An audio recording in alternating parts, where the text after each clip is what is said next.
taking on Avulus with one of these squads saying goodbye to any prospect of lifting the championship here in Season 7. My name is Snare. I'm joined yet again by the Super Serbian, Mr. Harry Freak. How was your break? And cast your gaze into the future. Channel your inner oracle. Tell me what we can expect from the upcoming matchup. My break was awesome. I lost the game in 20 minutes and then I got to have a break for the other 30 minutes, which is very nice. Because of the lost game, you know, it's always there is this evil guy on this side saying queue again. But I knew that the next one would be a 60-minute game, so I'd have to leave.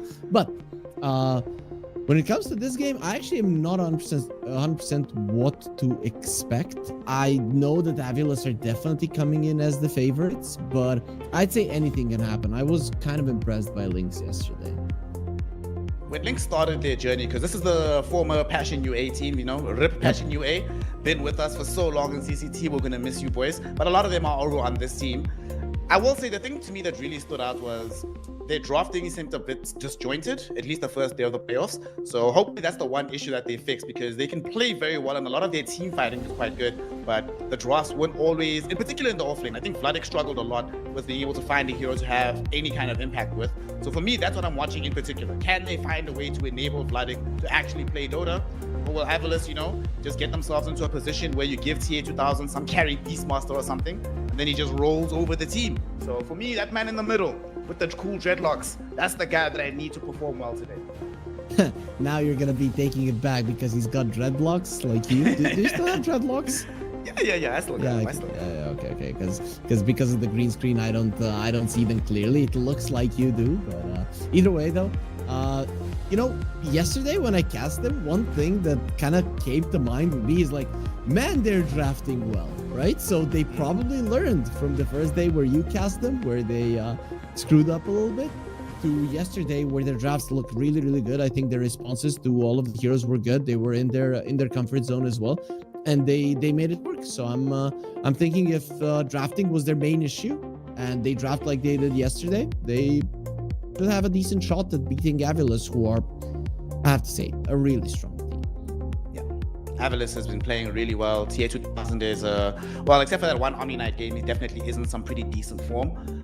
So I think, you know, as much as for Team Lynx, the primary focus has to be Vladik in the offlane position. For me, when it comes to Avulus, it's still gonna be that lane, right? TA2000 for me is where Avulus lives and dies. If TA2000 is able to participate meaningfully in the game, you know, either they're playing 4 Protect 1 and he doesn't have to do anything, or they want to play high tempo and he can actually get involved, great, then we're in a very good position. In these kind of games where, you know, the team needs to fight, but he wants to fight too, but he doesn't have the right hero, or he needs to farm while the team needs to fight and they can't fight without him, that's when things get a bit complicated. But for me, that's what it's all about. TA2000, and of course, Astakor, because I know when Astakor is in the game, Jakiro is to follow. A pick or ban, literally every game I've seen of Astakor in my entire life, Jakiro was involved in some fashion. Wait, is this dual raise? Is Malin dual raise, or did they change the player? Because I cannot keep in touch with the name changes any longer. Let me check. I think he's standing in for the day. Definitely not dual race. I mean, it's his picture, and it says Malin. Okay, maybe he changed his name. I don't know.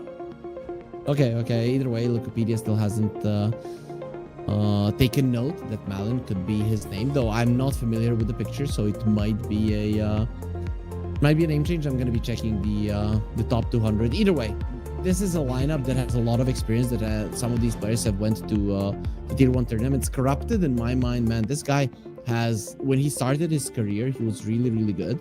And then he fell off, then he came back again, then he fell off again, and now I think he's somewhere in the middle. So I would like for him to get to that high level once again. You know, he sort of reminds me of, like, when I watch Corrupted play, right? He sort of reminds me of the same playstyle as like Malik. Very similar playstyles, like the way that these guys move around the map. Even the hero pool is very similar as well. And just like Malik, you know, like you said, had major ups, major downs as well. I'm hoping we're getting the version of Corrupted that's a more refined part of this team. And honestly, it's always nice to see these new stacks. Even if the tournament doesn't go well, I at least want them to do well enough to justify sticking together. just to see how things are going to play out, how we're going to improve. So maybe they have we to win get the better tournament. drafting. There we go. Just win the tournament, then stick together, boys. No problem. It is a different player, though. I checked it. Malin is rank 160. Dual Raze is rank 87. So they are different people, unless Dual Raze has a Smurf. Oh no, that's not allowed. So we need to do it. It's not like 23 Savage is currently smurfing and ruining games. Not like that happened. Not like there was a Reddit thread about it 2 days ago. But so what you're saying is that according to that, Dual Razer is twice as good as Malin. Exactly. That's how it goes. That's how MMR works. So, people, you have to understand that Avulus is 3 times weaker, right? Is my math correct right now?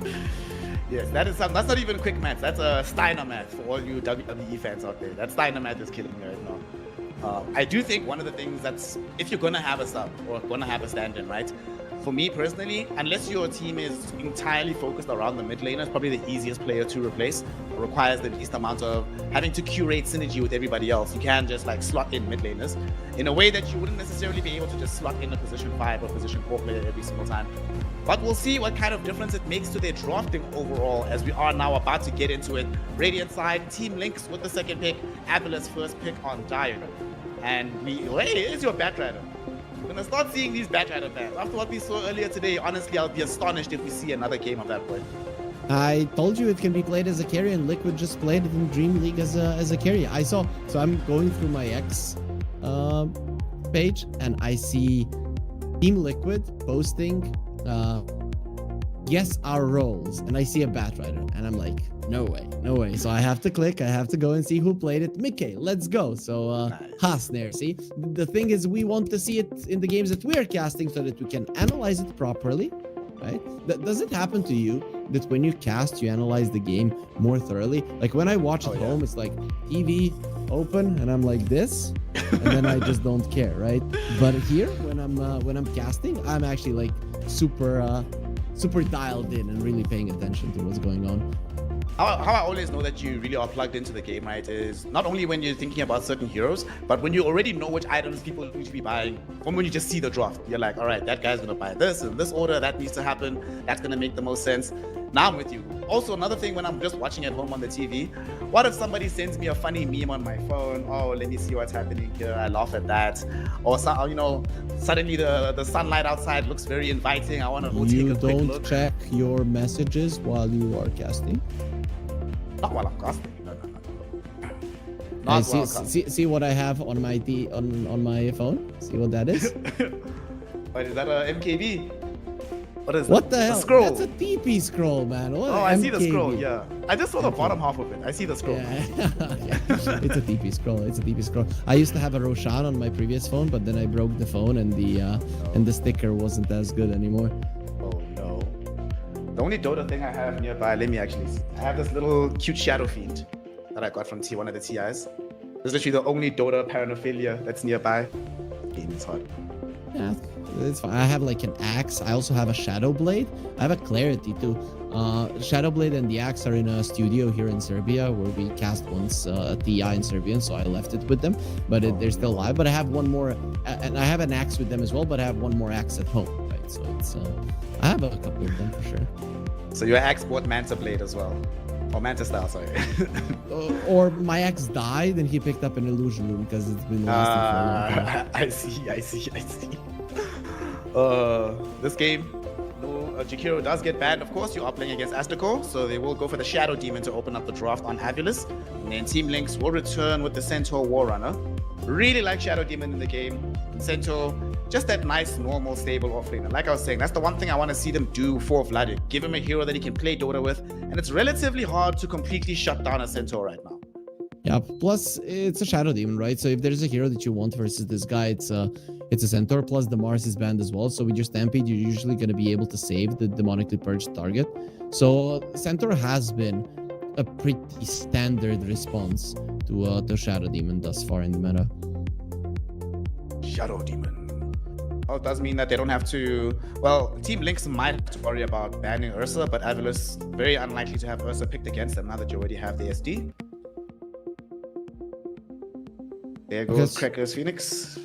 Yeah, that's one of his better heroes, though I'm not sure if I would like to see it here first, but that's fine. So I guess now you just need to go for a standard support pick on the Link side because you already got a core, so you don't really need to go for that flex. I'm always up for a tiny flex or a Beastmaster flex isn't that great, but I'd be fine with like a Warlock or like a Dark Willow, Hoodwink, you know, things like that, just to show nothing, but show your opponents that you definitely can do damage.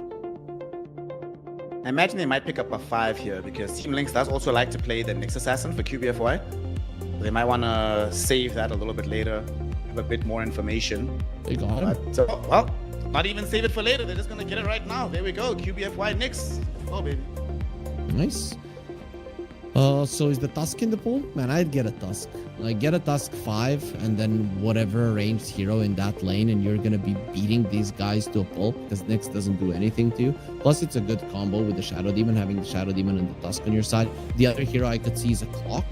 Clock is also a really decent 5 versus these two, so one of those two I would most definitely like to see on Abulus if they play it.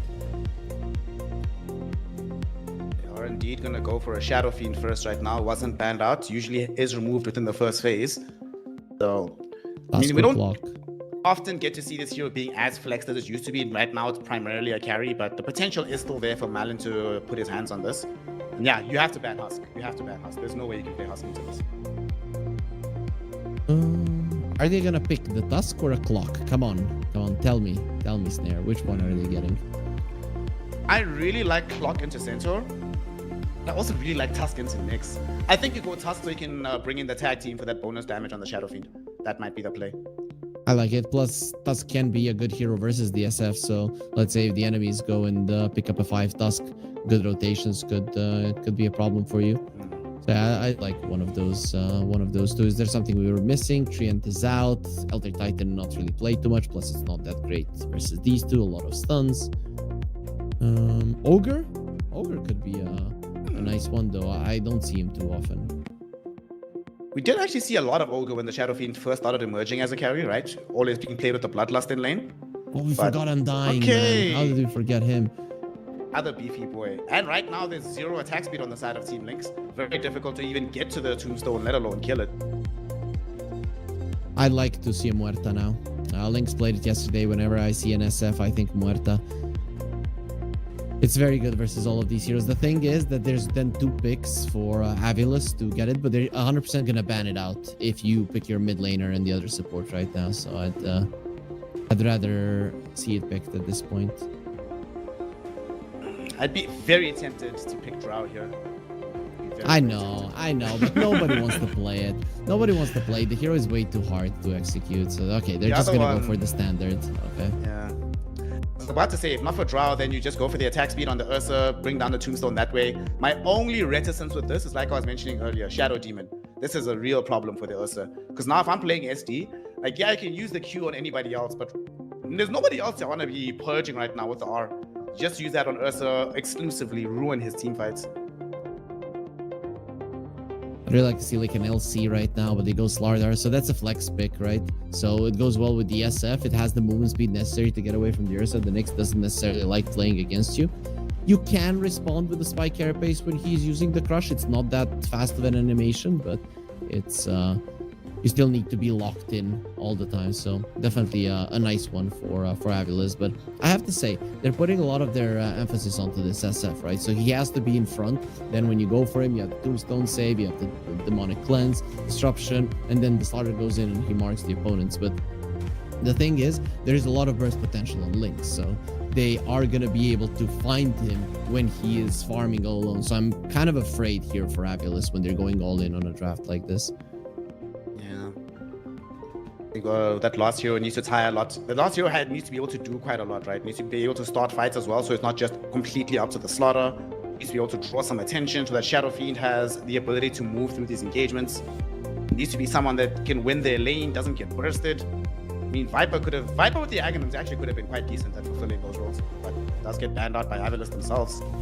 I think the most important thing for Avilis is not to lose that mid lane. Like whatever you're playing in the mid lane, you have to make sure that it doesn't lose. That is why an Ember is banned out, right? Because that's one of those heroes that very rarely loses lane. Yes, Nyx can catch you, but you can just continue poking. You're gonna be okay in the lane. Continue poke, get a lot of hate, create space. SF comes at one point, says, "Okay, guys, we're ending the game. Going Roche, going high ground, right?" So heroes that create a lot of space around the map and that survive the laning stage or do okay in the laning stage are what you want to do. So Ember is the best at that. So I'm not 100% certain what else they might go for. There's no Puck.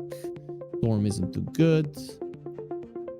Storm gets banned as well by themselves. So Avilis don't want to... I mean, they don't have that great catch either, right? So giving away a Storm Spirit would have been extremely detrimental on the other side. They might look like the Slardar mid, right? Because they're banning heroes that do really, really well versus melee heroes. If that's the case, what do you put in the offlane then? What did we talk about? It's a bit complicated. LC. So I'm gonna keep calling for Drow. You keep calling for the LC.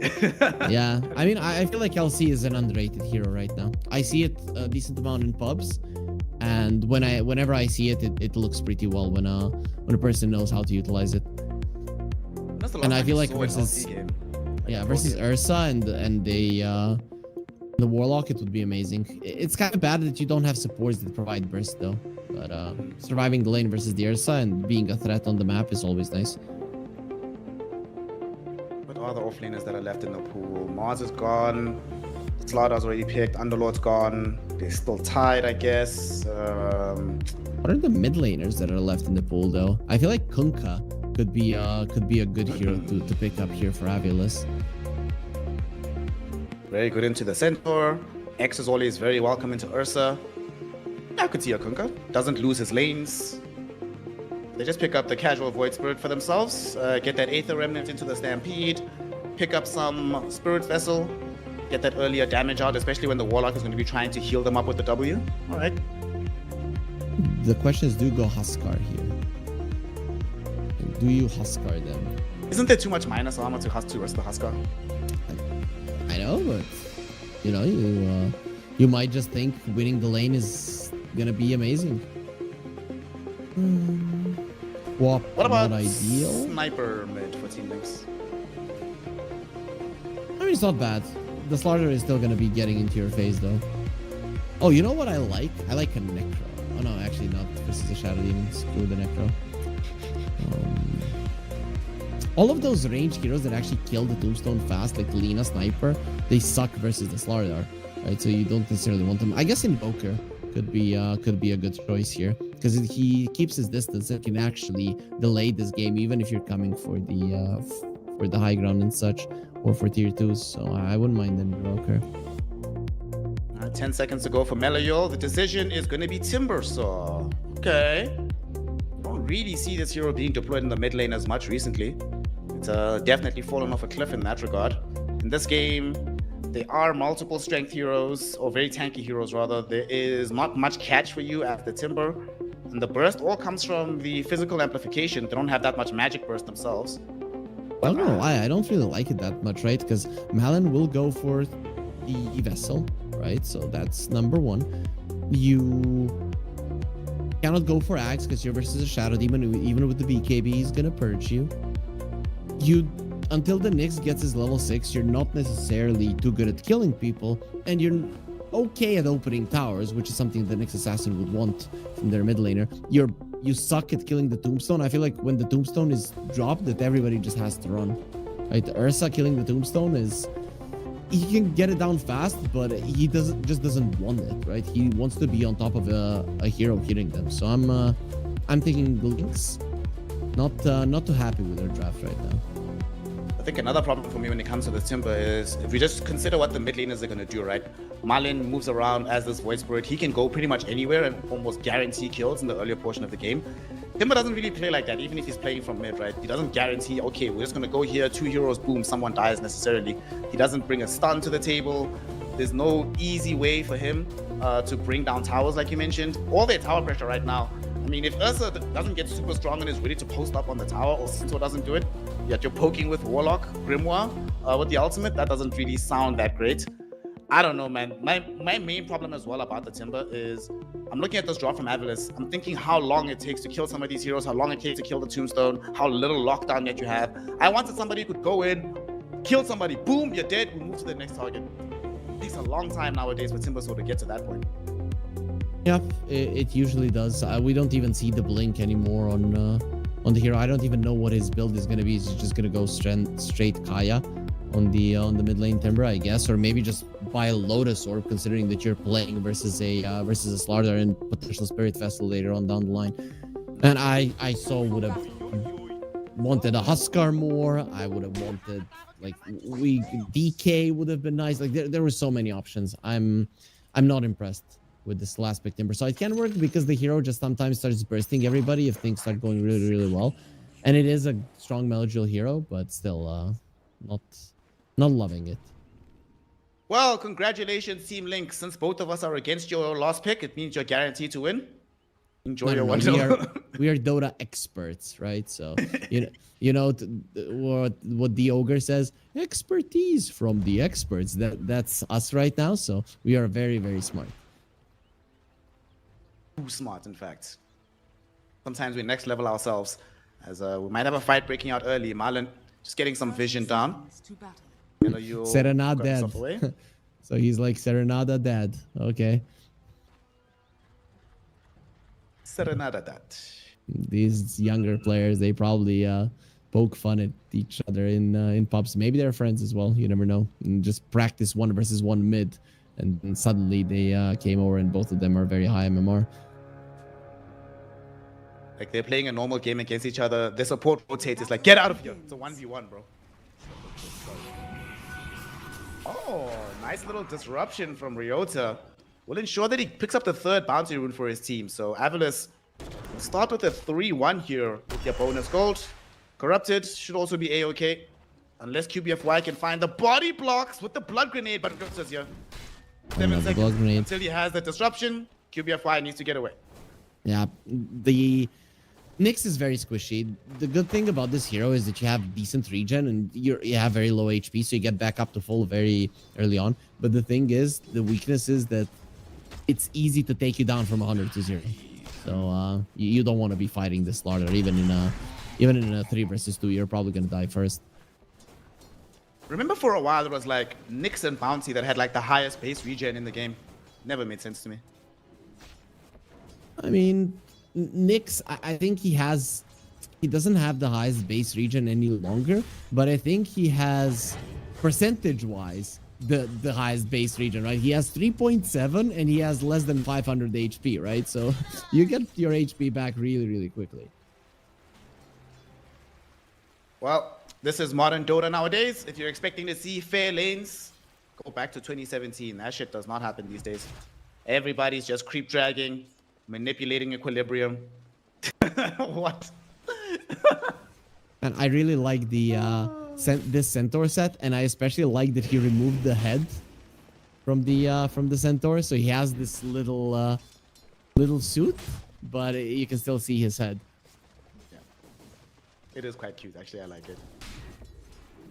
Got a double wave with him right now that QBFY dutifully collected, so he'll be chilling. His counterpart on the other side of the map in the form of the Slaughter is also going to try his best to farm up this side. Unfortunately, you're playing into a Warlock lane, so harass is practically out of the question. You just have to accept that this Ursa is going to farm. Yeah, Ursa is going to be farming. The Ursa Warlock is like one of the top lanes of the meta, and it has been a really strong lane throughout the years anyways. Right? Ursa likes to play aggressive, so what do you need? You need a healer in a meta where healers are very highly valued because you don't want to share the region any longer, so it's just something, as you mentioned, you're gonna have to deal with. SF didn't miss a single creep just yet. Now now some of the creeps are gonna be dying there behind the tower, but in terms of the ones that he has gotten, he hasn't missed a single one. Oh, 7 Jesu, the other carry, lost his boots. Very nicely done by Ryota there. Okay, that's something cool. What's not cool though is that the mid lane is being lost right now. This Timbersaw is doing a pretty good job into the Void Spirit at the moment. 6 more CS than him. I think that's a little bit too much, right? 'Cause the Void Spirit, he is a universal hero, so the Timbersaw does annoy you, but you do have a couple of spells to CS with. I think maybe in this lane he should have even skipped the Aether Remnant, went for the Dissimulate, made sure that he just farms a little bit better. But it's not that big of a difference anyway, so you should be fine. Relatively slow early game compared to what we saw in the previous series. Everybody just wants to farm. Corrupted is gonna get in the back to the Green Crush and a bash onto 7 Jesu. It's a lot of damage actually onto the Ursa. My god. Ursa getting chased away. Not enough charges to actually kill him with the poison, but Cracker might not be so lucky. Also falls very low, but Ryota is out of mana, so they can't keep that going. No points into the Shadow Poison, so no way to apply additional damage. Yeah, in a lane like this, you want to go for a kill. Sometimes you're happy at leaving them low, but because it's a Ursa Warlock, you actually want to get the kill. So I thought they were going to commit for that Warlock. In the end, they decide against it. Top side of the map, TA2000. Very happy with how proceedings have been going. He's still chilling with 2 tangles in his inventory. He's been having such a relaxed time in the top lane. That's how it goes when you have an Undying, right? So this Centaur is struggling, and usually Centaur is the type of hero that doesn't really get shut down in lanes. Oh, they're gonna go for Astacore.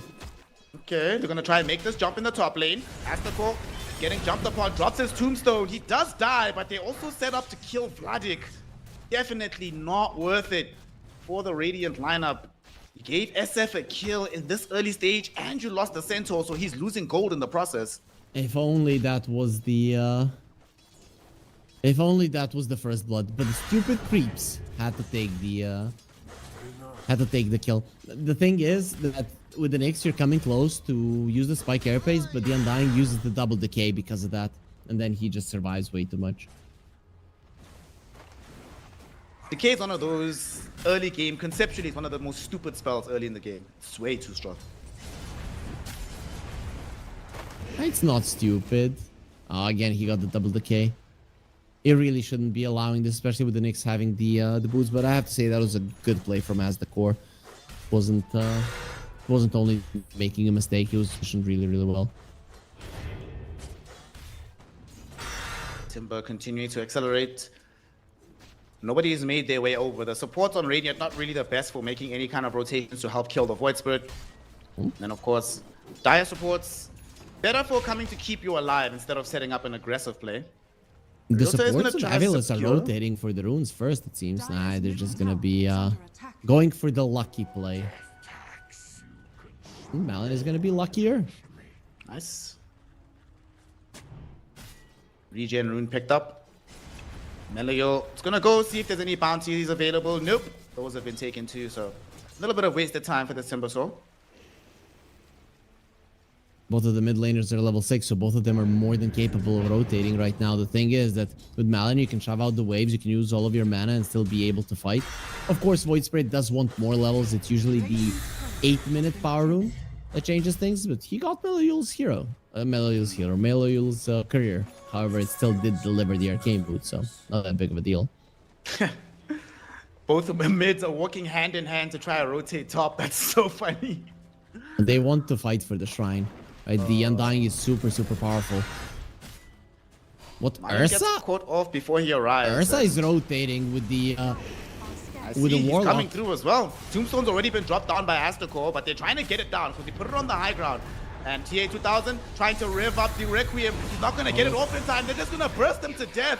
They also bring down QBFY, but that's not a good trade for Avilis. They need to get out of here. Malin was not able to take away the shrine. And all they do is lose the life of this SF. He definitely was not expecting a random Ursa to pop out from the trees out of nowhere. Asdacore did steal the shrine though, right? So that's the thing. Asdacore stole the shrine. The Shadow Demon got the other one, so Avilis got the experience. The only good thing there is, sure, you killed the SF, but the Warlock didn't even get an assist, so no extra books for him. In the end, Lynx, they get almost nothing out of it, to be honest. Vladik might just die as well as Melio. Melio, they're trying to prevent him from farming his own stack. They drag him back in with the Ether Remnant. He's trying to dive away. Malin doesn't have the Astral Step. So he can't go forward. Instead, QBFY he's is gonna even die. there. They have the 4 fatal bonds on him. Where's the damage coming from? It's coming from Ryota. He's forced to destroy an imp before it can hit him and kill Malin. And Malin barely gets a step away and he survives. In the meantime, though, the offlaner Vladik, he lost his life, hunted down by TA2000 and the boys. And now it's 3-1 on the SF. That was so close. That was so close to them killing the Timbersaw and making it a complete disaster for Lynx. Avilis did get out, but either way, they got a big victory. At the moment, this game is going much better for Avilis, especially because this Nyx assassin isn't gonna be level 6 anytime soon. Seven Jesu's in trouble. Getting jumped upon right now. They have the vision with the corrosive haze, so they know where he's at. He's not going anywhere. There's no blink dagger to help you out. One more right click is all corrupted will need, and he's gonna find him. Bringing him down, and that's what we were talking about from the draft. Void Spirit can make those moves, force those fights. And Timbersaw, he's stuck in this farming pattern until he can at least finish the Kaya. And that's also the earn charges for the Void Spirit. So next time around that they go for the Timbersaw, if the situation is the same, he's actually gonna die because of that extra damage. The earned damage is no joke early on. Yeah. Oh boy. The 1,000 gold ahead on TA2000 right now. That is terrifying. Mask of Madness about to be picked up by him. And Ursa, he's still so far away from picking up the full Battle Fury. Only has a cornucopia and 200 gold. It's gonna take a while, fam. And the thing is, now he cannot be left alone versus the Slardar. Slardar is just that type of a hero. Even if you're an Ursa, he just lowers your armor and he's gonna bully you. I mean, you can only remove it once within rage, then you're a goner.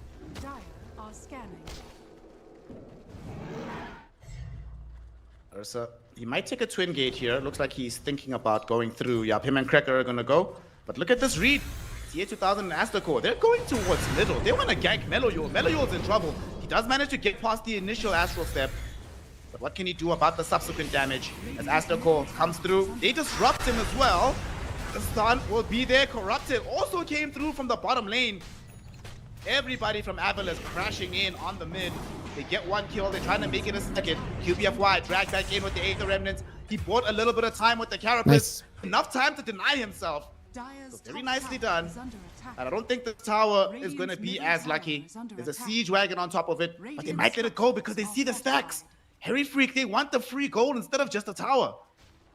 Well, they're gonna be getting the medium camp. I don't think you should go for the ancients, really. But yeah, medium camp, extra gold, why not? It's not like your opponents are going to be opening up the towers anytime soon, so you can definitely reset, play a bit of a longer laning stage, let's put it that way. Because what is the Nyx assassin going to do to stop it? Like level 4 Nyx? Nothing. It's going to be useless. So look how healthy all of their towers are. Incredibly healthy. So, like we were talking about earlier, there's no easy tower pressure that emerges from the side of Lynx, so you always know you'll be, as long as you keep some TP scrolls in the inventory, you'll always be able to return and defend these. Honestly, as long as Aspicor has one, with the TP tombstone, they should be able to defend all of them. Dire structures are fortified. Let's see, the Lynx do have a golem, right? That's something that they have going for them, but they need to allow this Nyx to get his level 6, right? Right now, he needs to be greedy, and your Timbersaw can either farm stacks or go for plays. They do have a sentry there, so Malin needs to be careful how he's approaching those ancients. He's just gonna go back mid and say whatever. Clearly they knew I was coming. Right now you just want to farm your vessel, and considering he's less than 100 gold away, there's no reason to be super aggressive. Wait for the next rune, which they're going to be getting for themselves. They're stronger, obviously. You get the vessel, and then you go for plays. Nyx is moving away from the mid lane. I really don't like this. Cubify needs to be greedy right now, and his team needs to understand is this hero, without his ulti, he's nothing. With his ulti, he's a killer that is going to be making everybody on the opponent's side sweat. There's a lot of ground targeted spells as well from the side of Avilis, right? So Spy Carapace almost surely can land on multiple heroes. It's a big Nyx game for sure, even though it was the second pick. But this is the thing, you cannot see a Nyx and be like, oh, we cannot pick this hero, we cannot pick this hero, because then like 90% of the heroes are just going to be out of the way. Bottom, 7 Jesu. He's been scouted. Corrupted has a blink dagger arriving just now. They don't see it. They didn't see the blink. This could be a surprise for them, and indeed they reveal it directly onto the Ursa. They do drop the Chaotic Offering with a huge Fatal Bond. The Requiem will be there. It's not going to be enough to get them all out, but it does kill the Ursa for sure. He's the start of the fight. QBFY still being chased in. Aether Remnant holds him in position, and they drag him into the grave. That's 2 kills right now. It almost could have been more. If the Ursa had survived for a second longer, and the Chaotic Offering had arrived as moments earlier, maybe. But as it stands right now, they end up losing 2 and the tower, and they cost them nothing on the side of Fabulous. And also, there's no Stampede. Centaur used it as well. He didn't take the tower. He didn't force any big rotations. It's just wins for Fabulous. Plus, that was the first golem. You don't get anything out of it. You just drop it, and you're going to be getting some farm. No towers will drop. Even the mid lane tower will go down. And this is just because the early game went so badly for Lynx. If it went just slightly better for them, they would have been able to win that fight. And that was actually a good setup for them. So that is what's scaring me the most, right? Because the setup was solid and it still worked really badly. What's going to happen when you do not set up as well? Yeah. Fabulous now at the 4K gold lead, 14 minutes into the game.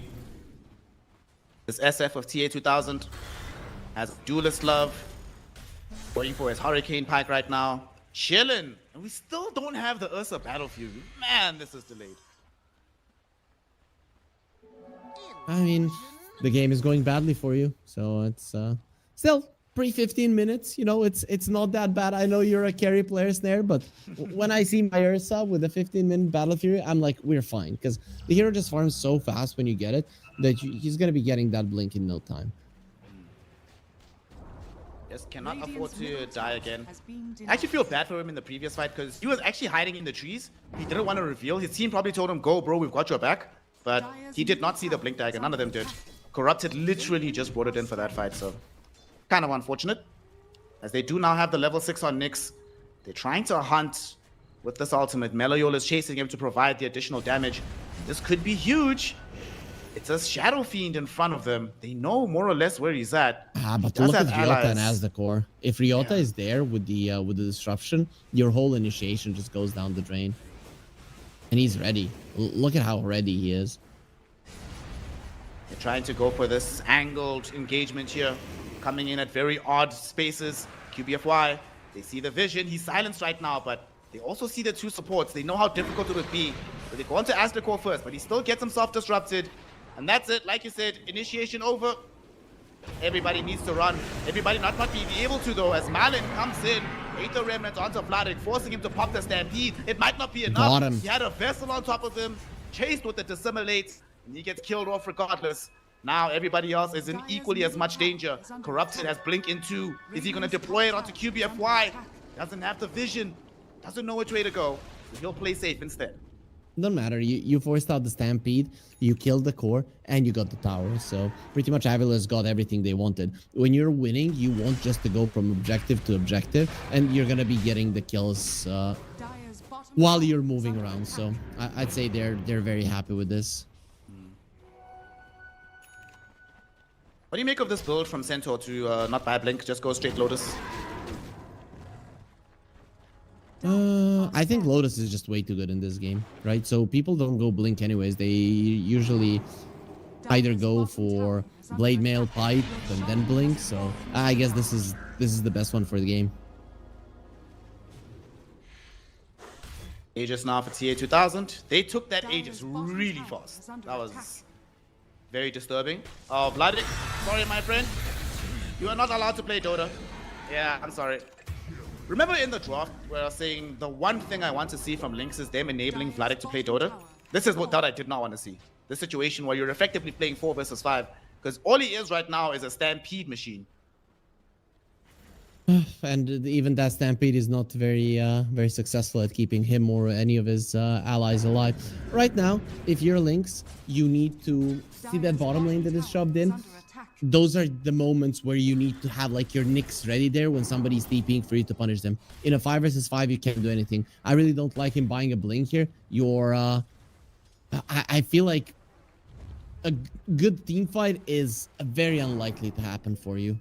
So I'd say pickoffs as much as possible.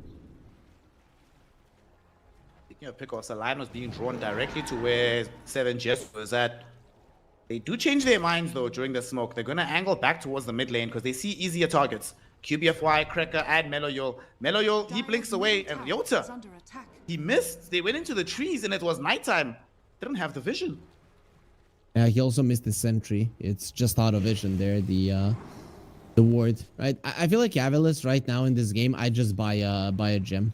I think you buy a gem and you win. You buy a gem, you play defensively and together, and you're gonna win the game. The enemies are never gonna become stronger than you. That's just what it seems like at the moment. Marlin, C7 Jesu will be able to drag him back. QBFY though comes back in. They even drop the chaotic offering onto Ryota. So they have found one. Marlin will pop the haste rune, scurry away from the fight. I mean, I forced a reveal from a Nyx and I drew a chaotic offering. Hell yeah, baby. That's hashtag worth. And we might even just be able to kill said Nyx. Literally got two-shot by TA2000 and corrupted. And this is on the vision of Lynx, right? Lynx, they have vision. They know that this is happening and there's just nothing they can do about it. This is what I'm saying. Get the gem and you won't even lose the Shadow Demon there. But he wants to get a blink, understandably so. Then you're gonna get a Tormentor, and then after that, it's probably gonna be gem investing time from one or the other support. Bro, how are the odds for this one so much more even than the previous game? This is much more of a stomp than the previous game. Because Ursa is still the like can be a top carry in this one, right? So jumping onto an SF, getting a couple of bashes, you can most definitely kill him. So there are ways for Ursa lineups to win. Usually they don't, right? Especially because pushing for these lineups is close to impossible. But you just have so many options with their lineup to go for pickoffs everywhere on the map. You literally have 4 heroes that can contribute to picking off. Any combination of the two is going to be getting kills. And you have a Warlock that can go for a great team fight if your opponents are just going for a straight up tower, right? So it's definitely not easy beating a lineup like this when played properly. Oh, especially now one that just picked up a demonic cleanse for free. Oof, that's a rough one. They were setting up bottom on the side of Lynx, hoping to catch somebody wandering through the Twin Gate. However, Avilis, they maintained composure. They took the Tormi and they all came in numbers through the Twin Gate. So now you can start pressuring the tier 2 bottom. TA2000 still has 70 seconds left on the Aegis, and you just picked up a Blink Dagger on Ryota. On the bright side though, you found the Void Spirit. Marlin just get caught out of nowhere. QBFY was there, sets up the plays, and 7Jesu delivers that decisive damage. Remember that one item that I suggested a couple of minutes ago? You know, that could have prevented so many bad things or good things happening for Lynx? Well, Avilis, if they continue to ignore wanting to get it, it's gonna turn into a problem. TA2000, they saw him. He walked underneath a sentry. Yeah, they know what's going on here. Oh, they get the disruption. Out onto the Nyx. He does have the spike carapace at the ready, but there's no way he survives this. He's gonna die. He did TP out the Warlock at the very least. The thing with the SF is that each line is an instance of damage, right? So you cannot return all of them. So you're still going to be taking the majority of the damage from the Requiem. And besides, he has Hurricane Pike anyway. Definitely going to be able to chase you regardless. Down bottom. Corrupted. Corrupted does so much damage. Yeah, man. He doesn't even have that many items. This is before, like, you know, I'm used to Slaughterhouse doing this much damage. Once he gets to, like, that nullifier portion of the game, you know, then you're like, all right, fine, makes sense. But he literally has an Ogre Axe, Blink Dagger. That's it.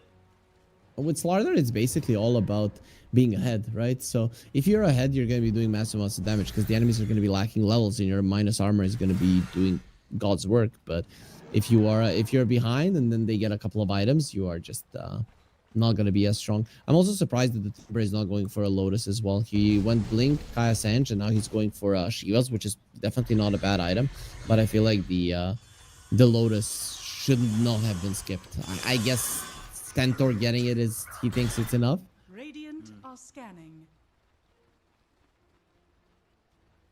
Had to make a smoke maneuver. Unfortunately, it was read by Corrupted. He was the one that was hanging out bottom. He has long since vacated the area. So he's chilling safe, trying to get to his BKB. So for the first time in a long time, a move was not going to pay off for Lynx. I say that though, but QBFY is going up onto the high ground. He sees Mali, he sees TA 2000, but he also sees Ryota. Realizes this is a terrible idea, boys. Let's do I think literally they're still anything gonna else. go. Oh, I thought they were gonna go. They have so many heroes here. Killing somebody on the lane is usually smarter. So I like that he's there, but I also dislike that everybody gave up. Now, Avilis are going to be ready. That could have been a fast move. The thing is, with these kind of moves, you really have to go no hesitation. The longer you're there, the longer your opponents are going to know that something is wrong. Avilis, they just got a new power spike. Aghanim Scepter picked up by Marlon. Only have one BKB available on the Radiant lineup, so this is going to be huge. But the allies in behind him don't have the greatest vision, though, in the world. Speaking of vision, look what QBFY is going to find. Almost found TA 2000, but TA 2000 is in the Silver Edge. It's going to be okay for a moment. TA 2000 is very far from everybody. His Silver Edge is about to finish. This is a big problem. Hello, yo. Trying to get back, but Corrupted just shows up and eviscerates him. Good God. The Corrupted Haze plus TA 2000's damage. A bonus. Wow. Ryota also getting the bonus onto Cracker, catching him before he can take the Twin Gate. Sorry, my friend, your Uber is delayed. You're not going anywhere. And they found the mid-Centaur. Look at Malik go and reveal the Aghanim Scepter. He catches up to the Centaur, kills him off. Malin dialing a little bit. 2, 1, and 6 on the Void Spirit. Oh, they might be able to kill him now. Hold up. They got him. Do they have a damage? No, they don't. They needed like one more hit. That would have killed him with one more hit. That's why you buy a Dagon. You don't buy a Blink Dagger on the next Assassin. I'm not even kidding, right? I really think this was a mistake. 1, 2, 3. Okay, I overestimated him. 2 is going to be enough. High key, if he did have a Dagon, that's a dead Void Spirit. But on the bright side, what it does demonstrate is proof of concept, right? In the event that you do catch the Void Spirit, lacking like this, we can actually kill him. Just so happens that we needed just a few more resources. And next time, once we have the Basher on the Lesser, much less likely that a play like that actually gets pulled off. The more time that passes, though, the more chances of your opponents getting a gem. Undying finished his Guardian Greaves. I'm pretty sure he's going to buy the gem before he starts finishing this whole... Oh, they did already buy it. Okay, so it's on the Void Spirit. Yep. Radiant's bottom tower is under attack. Radiant are scanning. Void Spirit also going to be going for that Shiva's God. And, well, you're already struggling beating down this Void Spirit before. It only gets worse. So they have to try and make a move right now. And that's what they're attempting. QBFY, he's leading the charge, but he doesn't know that they have a gem. He doesn't know that they see him right now. He will find out, but they've already managed to bring him down practically. Now, though, they jump the backlines. They find Ryota at the very least. 1-for-1 exchange thus far. Centaur in danger. Can they get him out of here? He's low on HP. He's already expended the Stampede. So he dies. TA 2000 on a double kill. Or at least now they know they have a gem. The second that you see the Tombstone, you have to run in this game. There's just no way that you're fighting into that one. They actually had the nice presence of mind to kill this Shadow Demon, but there's just a big difference in strength. Plus, you didn't have your Golem for another 5 seconds in that one, so that was kind of unfortunate. But in terms of positioning, despite your opponents having a gem, it was still quite solid for Lynx. Thus, it didn't go catastrophically for them, but pretty bad anyways. Maddox still not really being allowed to play Dota. As Avilis get themselves into the Roshan pits. Give me Roshan, baby. Le Roche. Aegis goes, of course, into the hands of TA 2000. Aspico will hold on to that banner. You know, at first I was wondering, why is there a banner? Then I remembered, oh yeah, they took Roche at 17. Yep. So, right now, you can even knock high ground with this Aegis, right?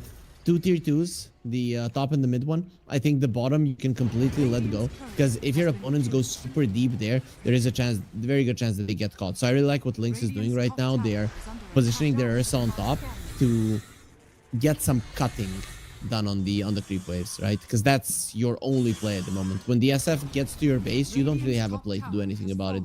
There's a disruption. There's heals from the Undying. They also have a greater healing Lotus as well. They might actually decide, yeah, they're just gonna decide to go high ground instantly.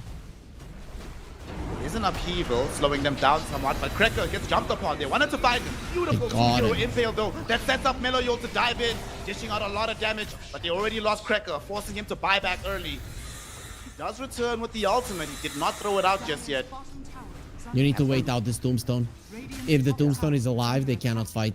Now, the thing is, SF, I think, can get the range Raxes right now while the Tombstone is alive. Yeah, smarter to get the range Raxes and reset. Does exactly what he's going. Tombstone goes down, but they're gonna let this go. Ursa's not here, Nyx is not here. They're stacking the racks. Just gonna let it go down. And they're protecting the creeps in the mid lane. Oh, Cubify's in trouble.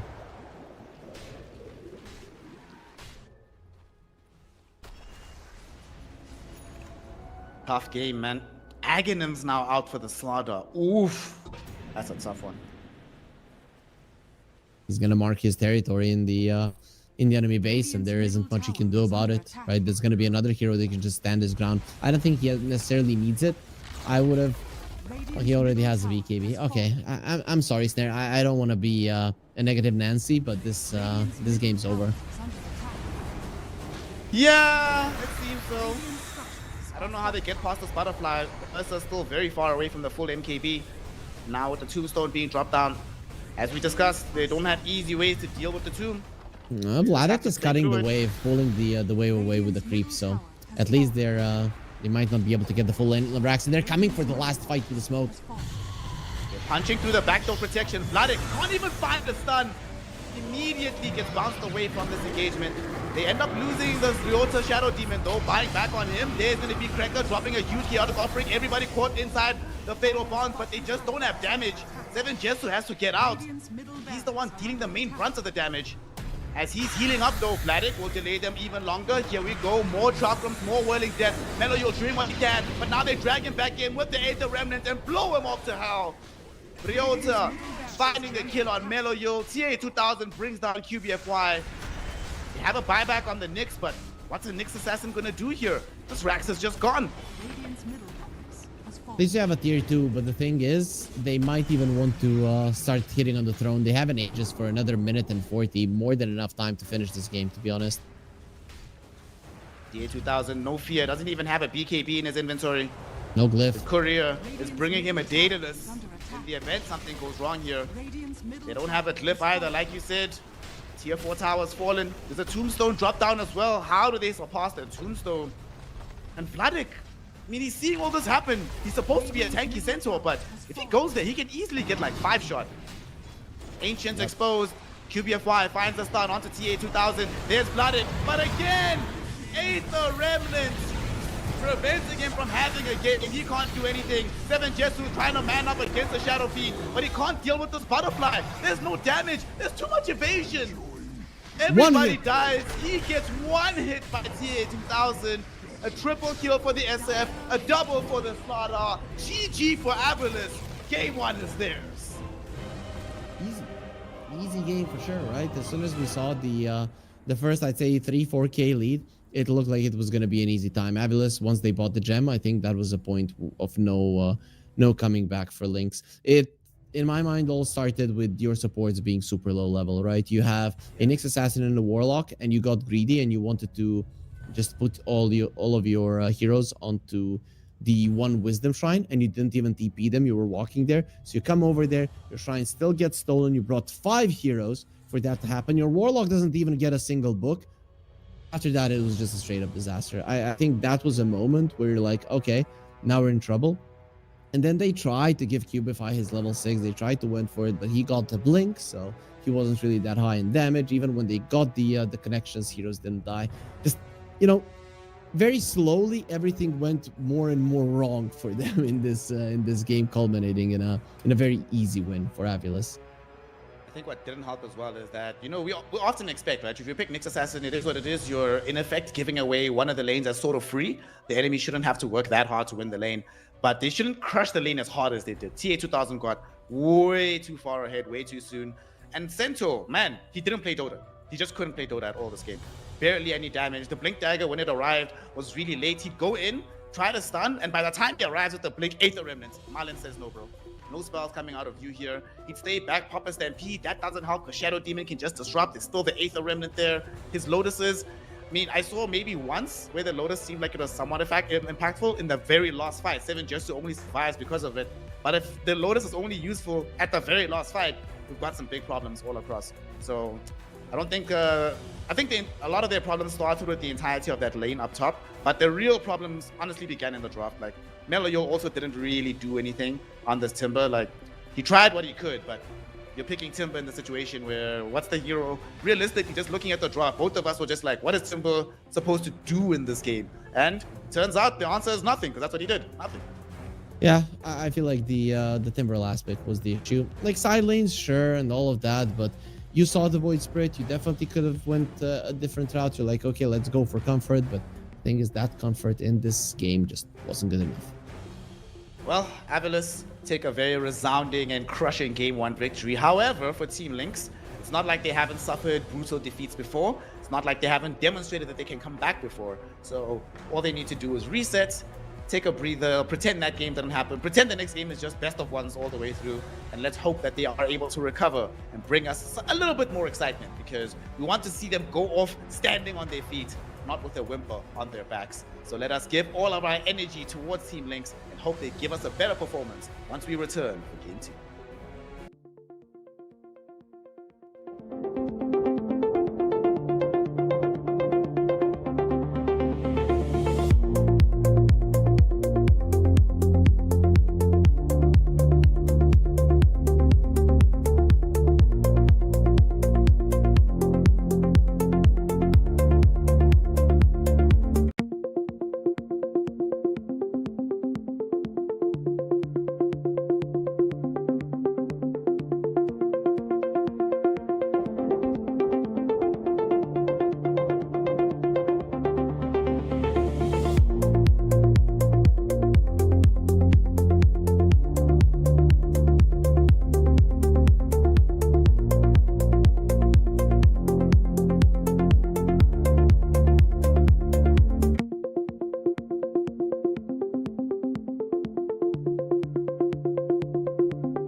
Avalus taking on the side of Team Lynx. So far, Avalus is showing why they were heavily favored coming into this matchup. And the way it's looking right now should be capable of dispatching Team Lynx in a very fast 2-0 fashion.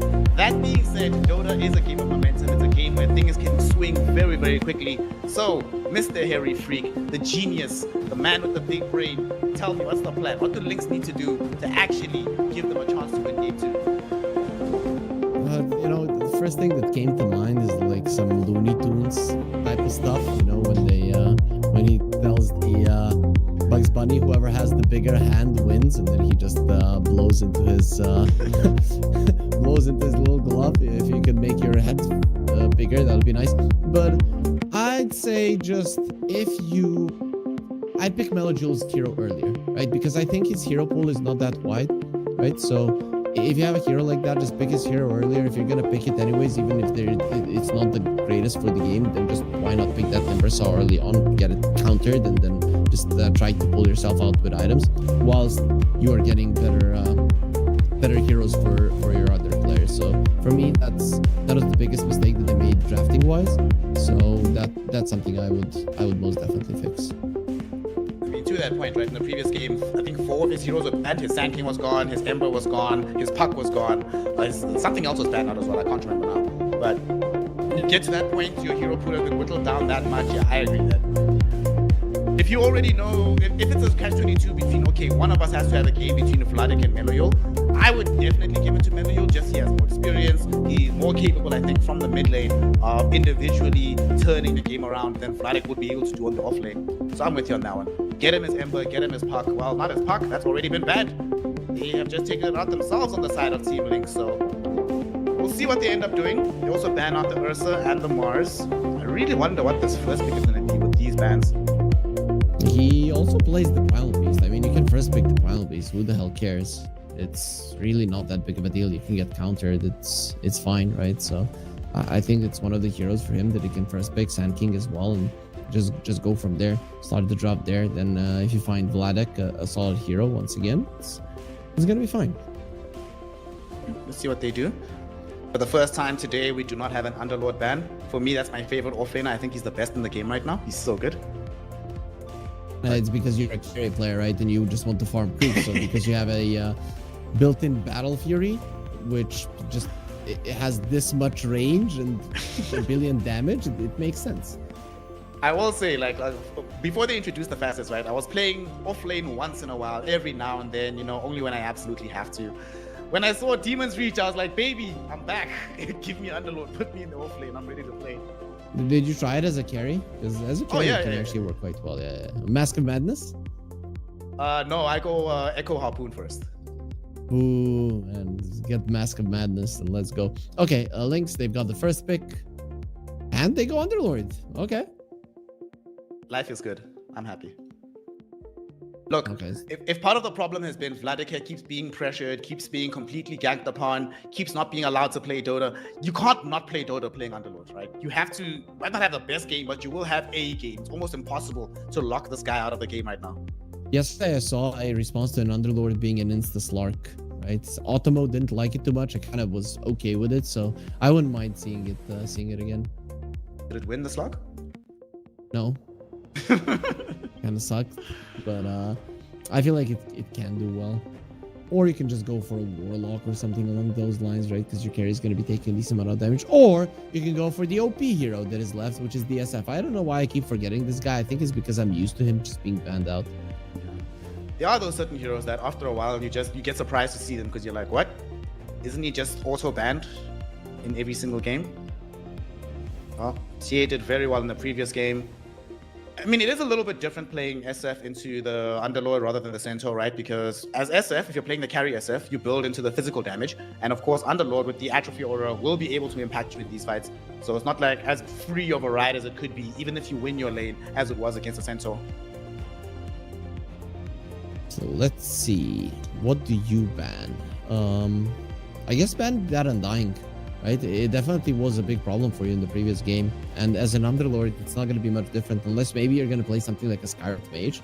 then you might be able to play that lane, but it's still not worth it, right? Undying SF is most likely gonna go well. Yes, he can still go for a Tusk, but it's naturally not good versus the Underlord. And then he can still go like Ogre or Clock, which is fine. Definitely easier to deal with than the Undying. We saw in the previous game that they don't really have heroes to kill the Tombstone that much. Yeah, unless they're gonna dig deep into the meta and drag out the Snapfire from retirement. Very hard to deal with that Tombstone. They also play Muerta on Lynx, right? So when I see a carry SF, I always think Muerta. I don't know why they weren't thinking about it in the previous game. Hoodwink is also somewhat of a deny pick from the side of Lynx, right? Because it's one of the better heroes to lane with the Underlord. Let's see, where do Lynx go here? I do not want to see them go back for the QBFY Nyx. I think I want a hero that does a bit more in the game, right? Because Nyx is a very regimented and specific playstyle that if it doesn't work out, you're completely left out of options. So I want someone to also provide some damage. That was one of the things that was really lacking in the previous game. Lots of times where they would look like they had decent setup, you're like, where's the punch, the oomph to finish these heroes off? Sky or Willow then for a position 4 would make a lot of sense, right? Especially because SF is most likely going to be getting some melee position 4 to be with him, and those heroes actually do pretty well versus them. They're fast, they have good animation, their spells do a lot of damage, they keep away from the Underlord as well, so could be a good way to go. Love that Willow suggestion. Would be pretty dope to see, but Lynx are burning through quite a lot of reserve time to try and curate this pick. Maybe they steal away the Undying. Oh, they get the Ringmaster. Okay. Ringmaster plus Jakiro. So just some solid laning for the Jakiro side of the map. Ringmaster not too terrible in the lanes. You get some save later on. Tame the Beast can be very useful. I mean, Tame the Beast into setup for the Pit of Malice, one of the most annoying things to deal with early in the game. I'm still going to put my hands up and admit that I'm still not a Ringmaster fan right now, but it's in the game, and there's rationale, even though I'm not sold. They go for a Tide. I would have preferred the Centaur, not gonna lie. And they actually go Dazzle. Okay, that is an as the core hero that he really likes to go for, so I'm not mad about it, and it actually can be quite annoying to the Underlord. We'll see what the Ringmaster can do there to protect him. Any kind of these fat melee offlaners struggle versus the Dazzle. Man, I really want to see a Muerta now. Really, I want to see a Storm now. They have like nothing to do with the Storm on the side of Avalis. Anything? Probably the Storm, this SF, right? You can still send it to the mid lane, and he can do well versus the Storm Spirit, and later on down the line, blink and just blow him up. Muerta, like you mentioned, is still in the pool. Muerta would be amazing against all of these heroes right now. They don't have any way to deal with the Pierce the Veil. You could also get some interesting plays, you know, the dead shot into a Pit of Malice. That's quite nice. The plan here. They have so little reserve time left already this deep, but they will go back for the suggestion you made earlier. Melloyul will pick up his Primal Beast, one of the ones that not necessarily just still available, but feels a bit more safe in the prospective Shadowfiend matchup if indeed SF does go mid. I still don't like it that they picked it this late, right? It's an 18th pick. You go for your mid laner. Your supports are not perfect for the game. Your Underlord is kind of going to be suffering, but okay, it's a good first pick. So I would have really liked this Primal Beast to be picked earlier. You see an SF, you pick a Primal Beast. I feel like that's how it should be, because what you want to do with this Primal Beast is definitely rotate towards the SF as much as possible. But on the other hand, if it's a 1 versus 1 in the mid lane, the SF is stronger. If it's a side lane SF, then the Primal Beast is really strong. So I would be completely down with Avilas playing a mid lane SF, which is not super likely to happen, but it most definitely can. Team Lynx believe that they want still a different mid hero, so they ban out Ember, ban out the Queen of Pain, and they still are in search of a carry for themselves with 7 Jesu. Slark, who you mentioned about being the counter or picked up to counter Underlord, he's the one that gets banned. And we already banned the Razor, so Shadowfiend will be happy about that. DK is still in the pool, Gyro is still in the pool. You still have some Sven if you want to play that. What else looks good here? I mean, there's a Dazzle, but I think you could probably still get away with the TA. Muerta.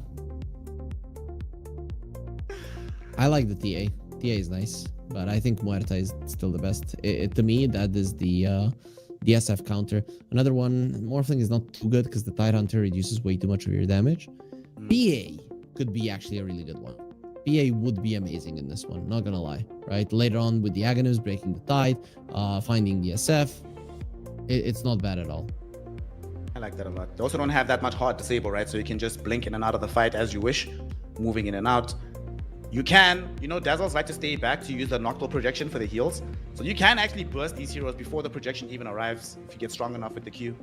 Or if he's using the projection, then with your blur, you're just going around and you're killing him in the back. So it's also a thing. Not time to make the decision right now, and it's going to be. Oh! I used to pray for times like this. I used to pray for times like this. An actual Drow Ranger. Wow. Wow. I was about to go the same way you've gone when it comes to the OD. I'm not even gonna stop calling for it. It's never gonna happen. But here it is. Drow Ranger. You know, some decent silence, long range damage. They don't actually have that much gap close either on the side of Aviles to reach this Drow and continually pressure her throughout the game. That's why you should have went for a Centaur. Do you pick up a Void Spirit again? Is that an option? Seems pretty good. Vessel's good against a lot of these heroes. Astral, the AoE Astral is super good in this game. But another spirit, you go for the Storm. I mean, for similar reasons, right? There's very little lockdown on the side of Team Lynx. Marlin now is going to be able to close down directly onto this Drow Ranger. It is also the additional source of magic damage that they didn't have too much of beforehand. What do you make of it? Do you like this Storm? I would have liked the Void Spirit better because the Void Spirit has more burst, right? And I feel like the Storm and the Hoodwink, yeah, sure, they kill you fast, but is it fast enough? Because now you have the silence. The silence from the Drow is something that should really scare the Storm Spirit, right? Because whenever you get caught by that, there is a really good chance that you're going to die. And if you used up all of your mana, then the Dazzle won't really be much of a save for you either. I think it's good. The Storm Spirit definitely can work. But the problem arises if you start falling behind, right? If this lineup of Aviles starts falling behind, it really plays really, really badly from that moment on. So they're gonna be needing to get the reins in this game, and I'd say Lynx in this one they have a much better shot at winning than they had in the first one. Yeah. It's also not like, as much as there's no direct insta catch for the Storm Spirit, it's not the easiest game for him because if he arrives, zips in, and there's a Pit of Malice, he will die. Like you mentioned, there's a silence coming in from the Drow. They do have Ice Path. They do have the Primal Beast spells. And the Salvation.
A thing that doesn't work. I want game. Well, I just want game threes in general, but I really want to see this Drow Ranger do well. Also, we have to remember that once you get the hypothermia later on, it does do it does inhibit some of the healing that's going to come out of this Dazzle with your bonus regeneration. So that's going to be nice to see. Is he gonna get an axe though? Like maybe later on down the line, right? You need a Manta, Pike. Those are the two for sure. Then maybe even a BKB in this one. Butterfly, Shard. So many things before the axe, I say. Well, he has a long time to think about it because his ass is being sent back to the fountain. Bye-bye, my friend. And now you have Quick to devour blood. this ward, I guess. But that's fine. 30 seconds to battle. Worth. For first blood on Drow, and the first blood goes to TA2000. Hashtag worth. And Malin wasn't even there. He's like, you guys can take it, or like, you guys are noobs. You're not going to be finding a kill anyways.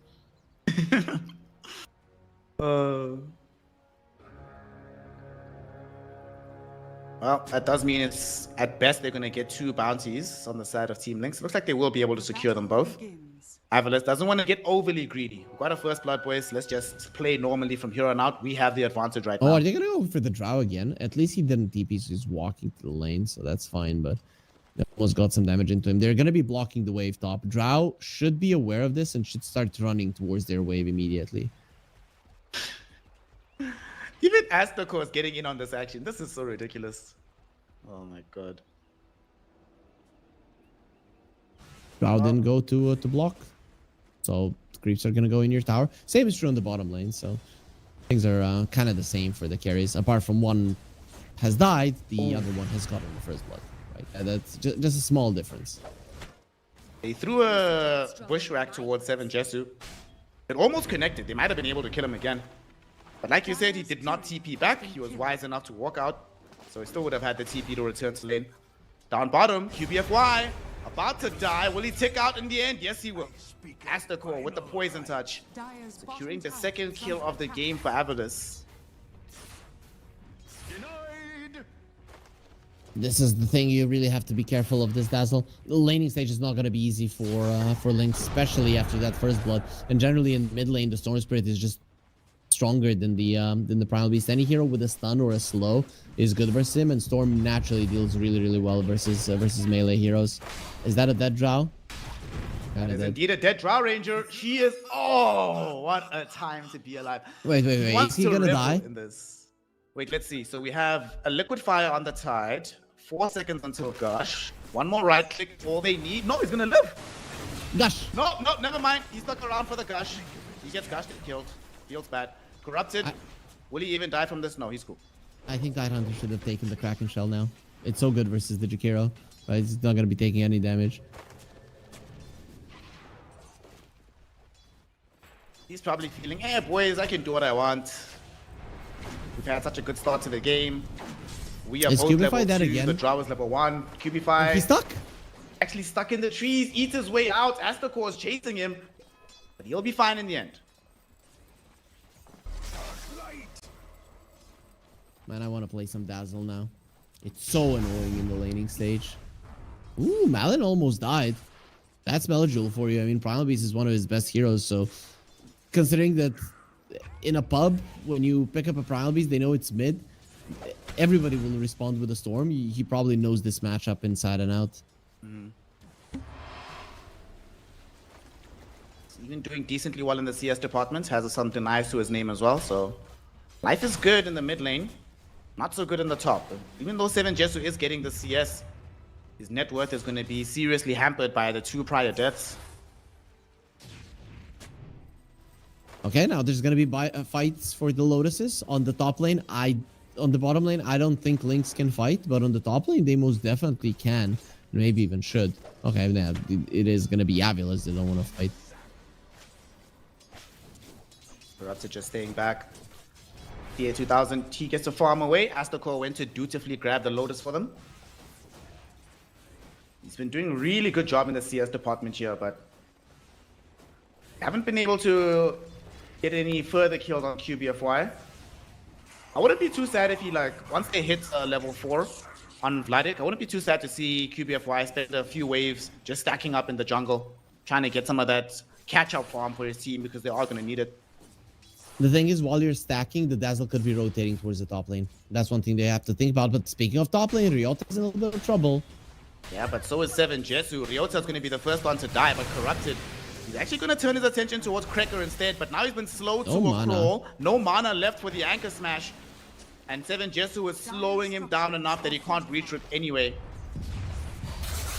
Mid lane, Marlon finally No gets mana. Melojul, but Melojul will win with the trample.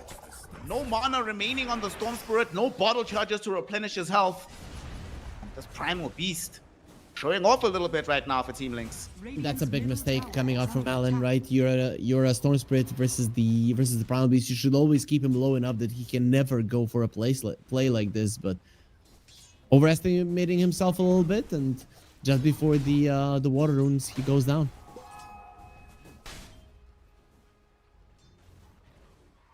In terms of CS, it's the 2 carries that are winning out the day at the moment. 7 Jesu and TA 2000. 7 Jesu, of course, experiencing a lot more pressure in the meantime. And he could get pressured again. Dazzle was thinking about leaving the SF for a second, but He'll gonna do stay it during around him. nighttime. Yeah, he's going now. When it's nighttime, it's going to be much easier for him to position himself. And this is a moment where Jakiro needs to put a ward on the twin gate. Yeah, good job, Cracker. That is beautiful. Astako is really indecisive about this. He wants to go, he doesn't want to go. Okay, he's finally going to go, but it might be too late. At the same time, 7 Jesu is eating a lot of damage. It was both fairly low. Cracker now does finally have his ward pay off as he saw the twin gate rotation of Astako. He'll pass the south to 7 Jesu, and the draw will be fine. Yeah, and the ward is in a good position that even if he plays down a sentry, there's a good chance that you won't be catching it. But he's just going to go back to the SF. This needs to be a fast rotation. Oh, Vladik? Trouble. He's Getting dead. dove upon right now, and he is certainly going to end up losing his life. He is 1v2 against SF Dazzle. Meanwhile, mid lane, they are going to try to go for the Storm before he gets his level 6. He's very close on Malin. And they even have a ward behind this tower. Okay, he should be aware that they want him. Yeah. Okay, now he's going to be fine. A couple of creeps are about to die, so that'll grant him his level 6. There you go. He's chilling. Ryota actually picked up an AG rune, so perhaps they're the ones that make a counterplay. And indeed, they're going on to Mellow Yule. Astacor is here as well. Ryota putting in the right-click damage. Tame the Beast, though! From QBFY, almost killed off Marlin. He barely got away with the final zip. Does take the life of Astacor, and Mellow Yule got it first, so it's at least a little bit of bonus experience for the Primal. While this was happening, they were going for Tidehunter on top, but the thing is, with 2 points in Kraken Shell, the Jakiro just doesn't do any damage. The Drowse still does, though. So Corrupted, he just needs to ferry in some regen and he'll be A-okay.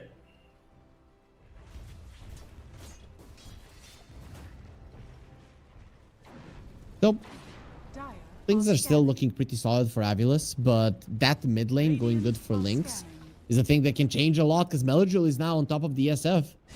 Yeah, he has access to the full Bottom. ultimates. He throws in the Pulverize, finds it on the SF. SF, though, able to get the Requiem? No. It's trampled and interrupted, so they blow him up. No supports are even going to bother TPing over. They know his life is forfeit. Nicely done, nicely done. Melgil on his Primal Beast. This is his best hero, and is definitely showing a night and day difference from his Timber Saw in the previous game.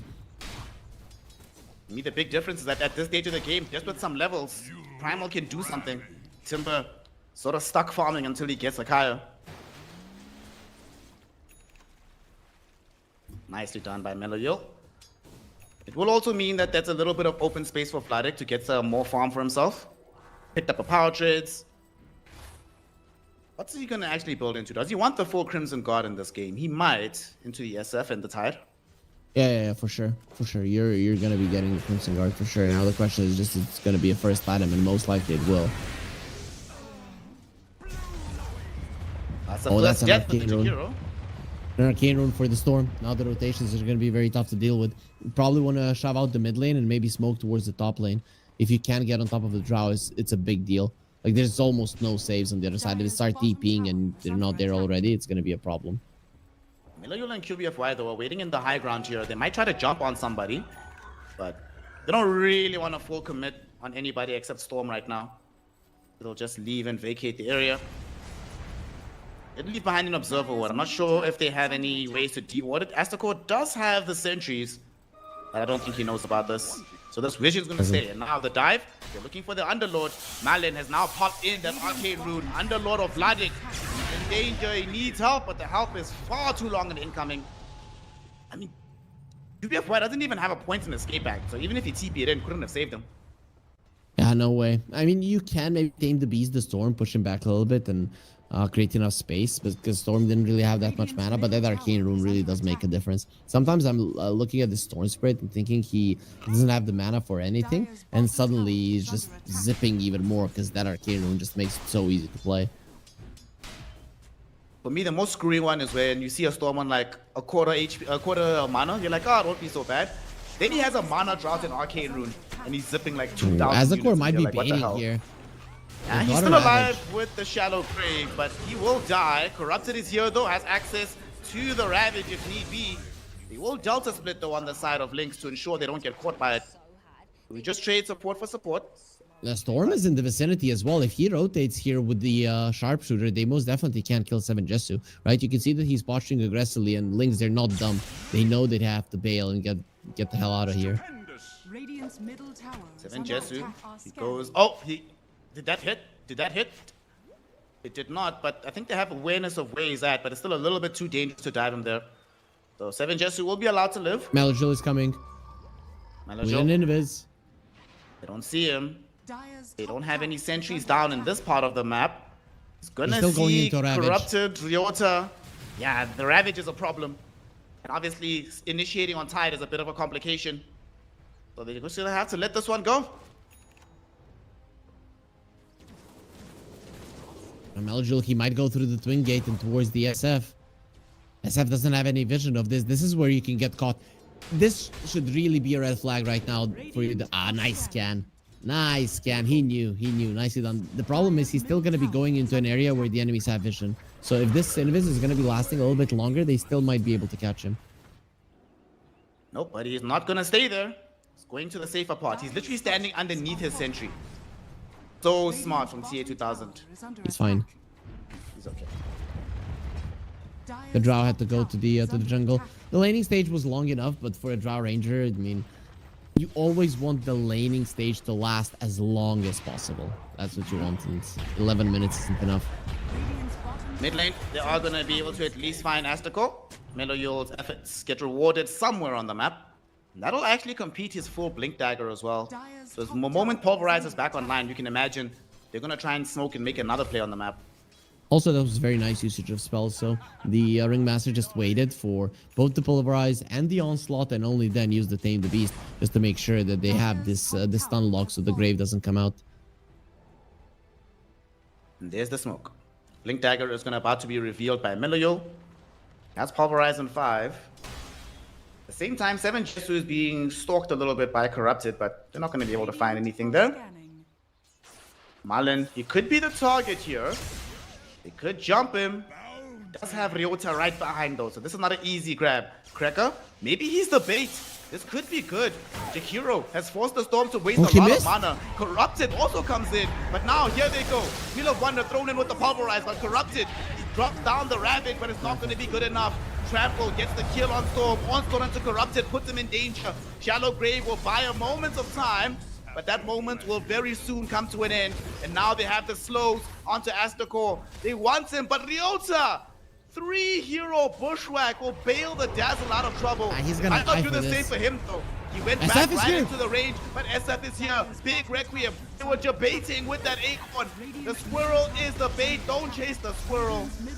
They end up killing Meloyul instead. At the very least, the tier 1 tower does fall. They could have gotten out with the Primal.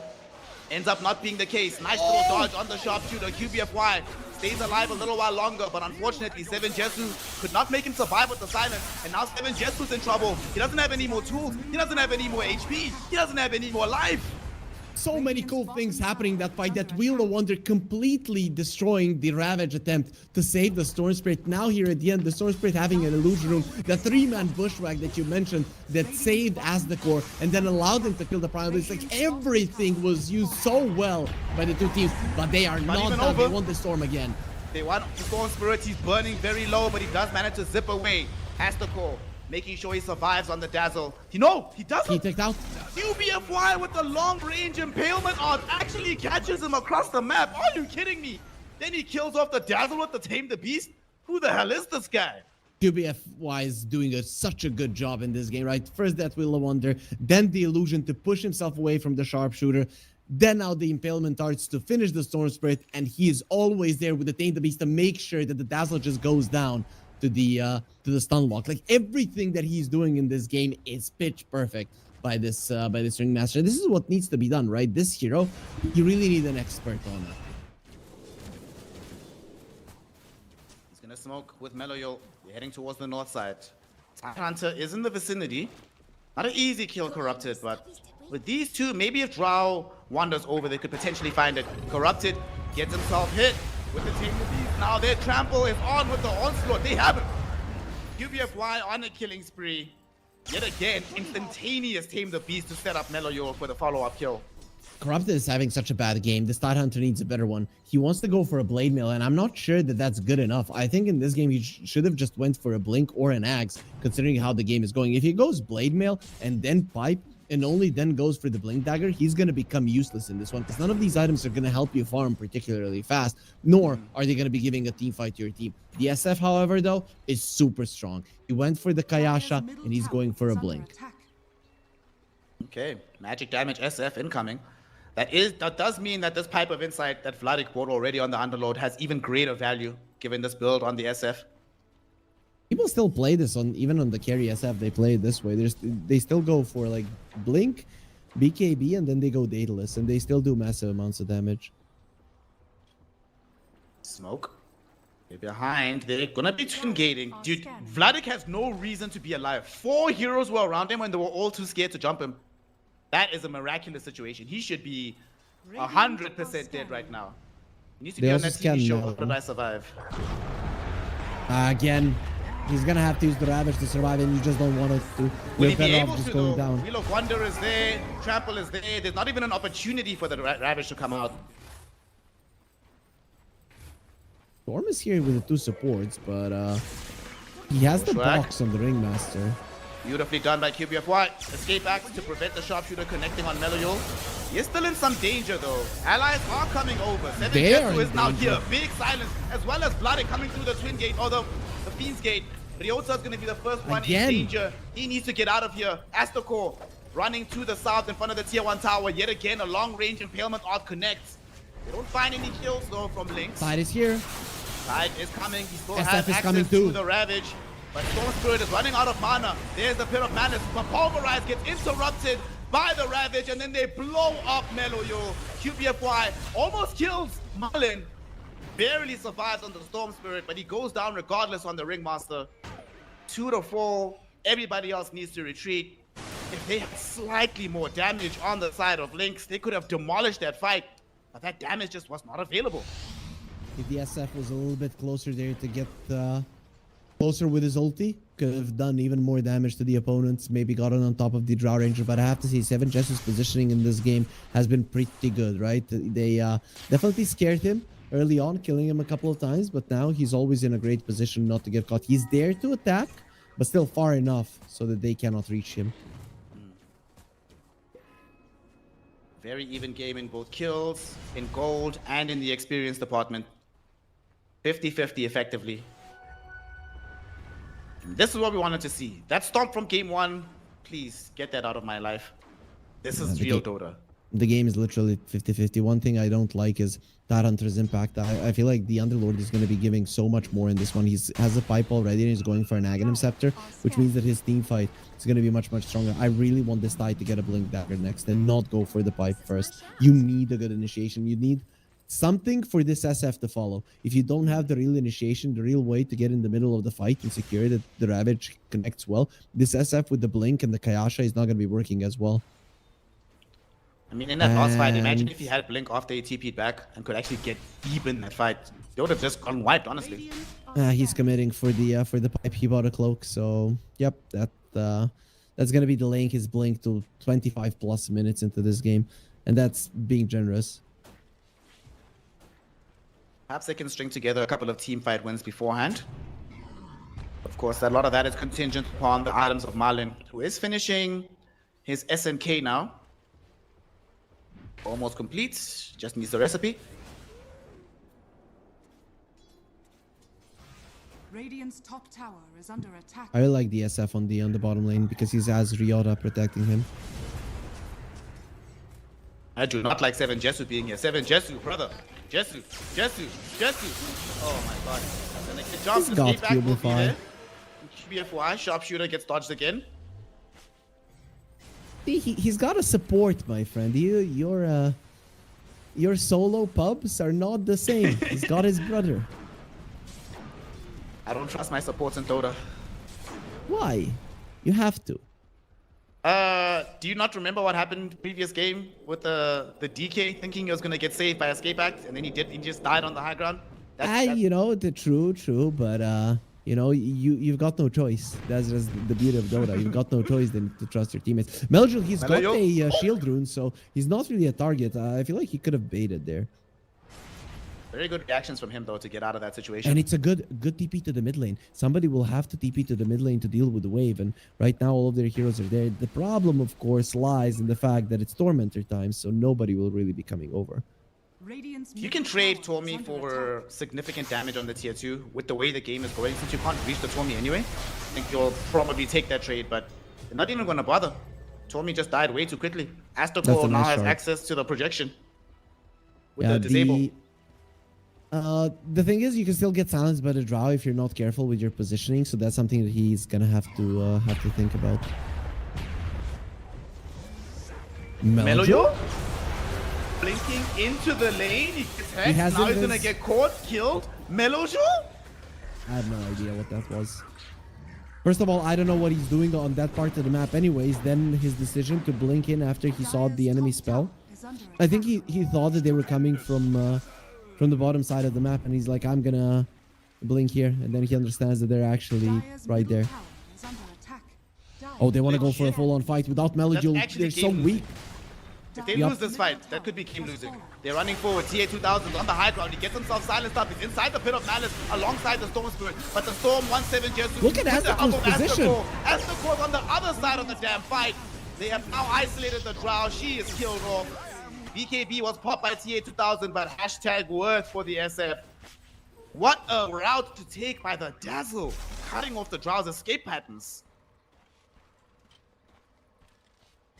As you mentioned, Melojul and that move on the top lane, that really is... I can't say game losing, but it definitely loses this part of the game, right? And then you lose extra kill, you lose the Roche.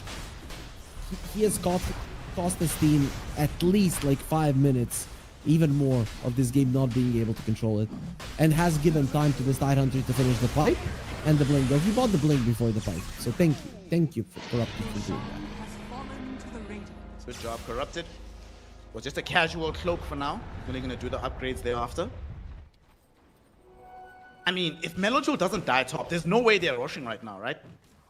We'll probably instill this holding pattern. People are farming. Maybe there's a big bombastic fight, and then they lose 4 heroes. It is what it is, but man, this is tough. The game was even before that. Now all of a sudden, there's a 4K gold lead for Avilis.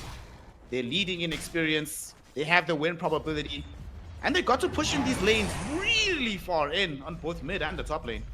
And the timings of the Primal Beast were supposed to be stronger, right? Or generally on links, because the Primal Beast gets his BKB and it completely counters the SF BKB. SF jumps in, uses the BKB, wants to go for an ulti, pulverize into the ground. The 9-second BKB from the Primal Beast would have been like a godly thing right now in the game, because the SF now has the Aegis. It's not that easy, right? You might have to pop the BKB just to get the Aegis down, and then you have to run away and forfeit tier 2. Not something that you would have needed to do beforehand.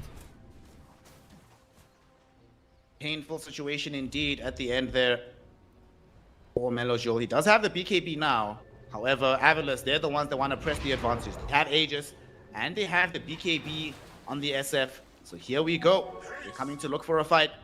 QBFY might be able to break these smokes, but they don't care about QBFY. They want 7 Jesse. They are going to get him.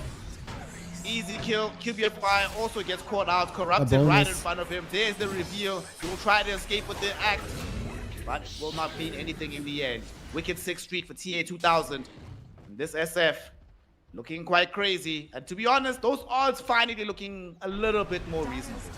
They have to understand that this top lane is warded by Avilis. Avilis has been controlling the top part of the map for like 7-8 minutes right now, and the Lynx continue to make a mistake there. I mean, ever since you allowed them to have the Tormentor, you should have never been on that top lane, unless you're with multiple heroes going for a smoke, and they gave away 2 of their core kills. I understand the Ringmaster being in a position to break the smoke, but you're playing versus a Storm Spirit. It's not like you're playing into a lineup that just has to run in, and then you can use your spells. The Drow can TP out because there's a Storm. If they've got eyes on the Drow, she's gonna die. And it's not like she doesn't even have Hurricane Pike, Blink. She has no mobility of her own. But there's some risks maybe not worth taking under these conditions. Would be one thing if you're playing Kez again, you know? Then you can just pop the Raven's Veil, pray that they don't have reveal in that moment. But as Drow, you need to be a little bit more safe on 7 Jesu. There's the Shadow Blade on the SF. He's going to be even more mobile on the map right now. Oof, it's also going for the Silver Edge. It's going to be so good against this Atrophy Aura on the Underlord. You just want to get that hero down. They're now starting to put this Underlord up front. Ideally, you would want to be able to play on the other side of the map and just join with the Fiend's Gate, but with the way things are going, none of your heroes are really tanky enough, and you need to be with your team. It's not ideal. It's wild that we have a Primal Beast from the mid lane, and he's also not tanky enough to really stand his ground. He's died 4 times already in this game. Yeah, the thing is, he might survive, but he's gonna have to pop his 9-second BKB charge, and you need those long BKB charges to win fights, especially because the game is in a bad position for you. So even giving away a little bit more farm, a little bit more map is worth it if the next fight will go well for you. But right now, Avilis, they're gonna buy a gem. Is that moment of the game where if we have better vision, there's absolutely nothing that the opponents can do about it, and this was a smart move from Ryota to invest. Turns out your optimistic call about Tide having Pipe plus Blink at 25 was correct. We thought you were being too kind to Corrupted, but turns out he was like, you're underestimating me, brother. I got this. Yeah, he mostly farmed. It wasn't even fights, right? So it's just that his team was coming out ahead and they had more of the map to play with. Is the A2000 going to be crazy and go there? Right? You now know exactly where the opponents are, basically. But going to that side of the map, it's not easy. He's going to wait for his team and then he'll go. There's 30 seconds until he has Aegis left. Oh, he sees them. There's a Pit of Malice. It catches him, but the Rabbit also emerges. They've already brought down the Underlord. Escape back. Not just yet. It actually buys a little bit of time. Will it bail him out of trouble? It will not. Eventually, he will die. QBFY also in danger of being dove upon by TA2000 as well as the Storm Spirit. And now the Storm Spirit is chasing off the 7 Jesu. He popped the BKB, chasing the Drow Ranger, finds him on the high ground. Nice little Manta dodge there. Meloyo wants to try and trample Onslaught, but the BKB was still active. 1 second later, he could have maybe saved the Drow, but he went 1 second too soon, so the Drow is dead as dirt. I think after this fight, Lynx have to understand that they have to be the first ones starting the fight. You can see Corrupt went for a Ravage that wasn't even that good, but the thing is, if we just get 1 kill or get one of their cores low, there's no way we can lose this fight, right? We get 1 kill, our chase is amazing, we just go for it, and the enemies aren't gonna have enough damage to deal with us. So that's exactly what they do. They see 1 hero, bam, Ravage. They know the backlines is probably stunned and it cannot help him much. They get the kill or get him super low as they did, and suddenly the fight is over. One thing I do like there is Melojul didn't pop his BKB, so at least his 9-second BKB is still there, but it has to be Lynx that are starting the fight with Drow in a good position, Melojul jumping first, and you getting the opponents to break their positioning. I know it's not easy. It's actually very, very hard before your Drow gets the BKB, but it's the only play, right? Because right now, like this, you're going to lose every single fight. You have to go in without hesitation. Crazy part, that fight didn't even have TA2000 use his Requiem. So there's still more damage they have on the table that they didn't trigger there.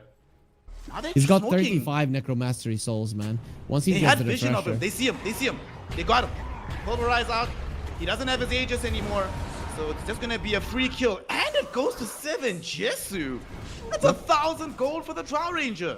And no more souls. He had 35 souls. We just jinxed him there. He was queuing up a refresher. Maybe now he changes his mind, considering that his Requiem isn't really going to be all that powerful. Okay, signs of life coming in right now. Well, a bit of a mistake as well from Avilis. But you can also understand that mistake, right? Like you mentioned earlier, they spent so much time with this game in complete control of the top side that he probably felt he could play this area of the map. He has proven wrong. As Malin wants to try and jump further. The Storm is inside a Wheel of Wonder, does pop the BKB and gets out. They do bring in Flooded, and they found the Pulverize onto the Dazzle. Dazzle will die here. Hailman Odds also reaches across the fight to find this Hoodwink, forced to pop the Sharpshooter just to get to the low ground. But Ryota actually got through. It's nighttime, they didn't have the vision. They'll have to just go back for Astakor. But it's still 2 for nothing, and more importantly, time for the Drow Ranger to keep scaling. It's still that 1 core kill that changes the flow of the next couple of minutes. First it happened to Melojul in the top lane. Now it's going to be the SF. Avilis, they really have to be careful not to give this lead back that was given to them by some of the opponent's mistakes, because that death of the SF really just now opened the map again for Lynx. We're going to try and make a jump onto Vladid here. Bit of Malice is going to connect onto 3, but Corrupted happy to just drop the Ravage onto 2. UBFY, can he find the escape back? Yes. Vladik is still alive. Cracker trying to run himself away as Marlin jumps forward, but Marlin's out of mana. Marlin needs to be very careful about this. Meloyo right next to him. Pulverize is going to be deployed onto the Storm Spirit. Vladik finally dies, but they might lose Marlin. Marlin chases forward onto Cracker, and he does go down. Now 7 Jesu finally shows up for the No spike. BKB. Look at the damage from the Drow! The Drow is playing without BKBs being available, so the Drow is now the strongest hero on the map. Corrupted, doing his best to run himself away. Pops the Blade Mail, trying to get out, and it looks like QBFY and 7 Jesu will let him go. No, he blinks back in, kills QBFY. Meloyol is too low on HP to get the chase in the opposite direction, so now they need to leave. Corrupted is too tanky. It is going to be a 3-for-1 trade. SF goes down, but they lose Underlord and 2 supports in the process. The SF is using his BKB too early in the fight. I can understand why TA2000 wants the refresher, but he most definitely can be a little bit more conservative with that BKB usage. He used the BKB just so that he could do more damage to the Underlord, who was most likely going to be dead anyways. And then you don't have that BKB for when the Drow silences you and just kills you. If you have the BKB, you BKB Requiem, you can reset the fight and then go from there. So I think he needs to be a bit more careful about what he does with his BKB and ulti. That fight will grant 7 Jesu a BKB of his own, so now the Drow has some spell immunity for herself. On the other side, Tommy will be taken by the Radiant lineup. There's no Roshan for them to trade on this. They were checking in the pit, but nothing there. Just a free shot for Ryota. Hunter's Boomerang, very solid in a game like this. I really haven't seen strong sharpshooters though. I feel like Ryota needs to be a little bit better positioned and ready to when the Ravage gets deployed to just get that sharpshooter and get target low or bring it down. Because his bushwhacks has been amazing, but that damage output we haven't really seen from him. Now with the Boomerang, it should be even more potent. To be fair, he did get outplayed a few times by QBFY and 7 Jesu with their Mantas and with the illusions with the mirror. Just don't But get outplayed. Get better. Get better at the game. That's the solution. Just be better, bro. What's the problem? Roche is going to be up right now, and that's the next big fight. So this is the moment where Lynx can get back into the game. We've got the BKB on the Drow, so if 7 Jesu can play a little bit more aggressive and let's say dodge the Ravage, stay in a good position, he can do enough damage to change it in favor of his team. Your other 2 cores are tanky enough to survive a little bit longer for you to get into that position, but I would say that 7 Jesu needs to be a little bit more aggressive in his positioning. Even though it's risky, it's the way to go. Because of the patience from Meloyo, we still have 2 9-second BKBs on their team. So both are available to try and deploy in this next fight. And they just picked up Ags on Meloyo. Okay, they didn't show this Ags. This could be huge. This could be a very big deal. Now Avalis, they're the ones that are smoking up. Gonna go for the long wraparound play. There's a lot of sentries, a lot of walls. QBFY is here already, waiting. He breaks the smoke. Nice tape the beast back. Cracker. Nice Fiend's Gate in the back. 2 ice pods into the Macropire. Now here we go. Fiend's Gate coming through. Hit of Malice connected onto Astacore and Marlin. Astacore is almost dead, forced to heal himself up. He does manage to stay alive a little while longer. Cracker though, not so lucky. He's the first one to die. And now Corrupted. Look at 7 Jesu. It connected onto Meloyo. 7 Jesu though, BKB available on him. He's trying to lay in these right-click damage, but he needs his team to support him. Marlin he wants needs to go more in. lockdown. Now he doesn't have a BKB. Marlin diving in directly on top of him, looking for the Drow Ranger, but maybe he's gone too far. Vladik able to zone him back, finding a beautiful pit of Malice. There's a Firestorm as well. Big multi-shot from Drow. Corrupted, falling lower and lower. The Blade Mail did so much work. It brought Drow low, and now Marlin and TA2000 finished Drow off. The lone survivor is Vladik. He did what he could, and what he could was not enough. He'll have to contemplate his efforts in the fountain. As TA2000 ends a team wipe with an ultra kill for the SF. He made a mistake on 7 Jesu. This is what I was talking about. You needed to be in a more aggressive position. Your team did everything right. Bit of Malice in the perfect spot. Fiend's Gate in the perfect spot. Ice Path at the perfect spot. And only then he's starting to do damage. Why wasn't he there immediately just smacking them up? And then when they jump, you pop the BKB and you start killing them. Would have been a completely different story. Lynx, they set it all up. But this is why Drow Ranger lineups are so hard to execute. You need to be in a more aggressive position, which can sometimes cost you your life. And the chase from Avilis, once they get 1 or 2 heroes down, is just amazing. There is no way that anybody will escape. Moments like that are one of the reasons why you see a lot of draws the later the game goes. Swift blink becomes extremely important to the hero, so that you can actually get into those positions. But like you said, 9-second BKB notwithstanding, every spell went out except for hers. They came too late.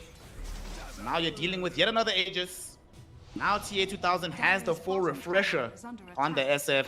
So 2 Requiems, 2 BKBs, 2 Silver Ages as well. Very problematic to deal with. Sure. They're also going to be stealing your Wisdom Shrine. The Tidehunter is already on the top lane. He can...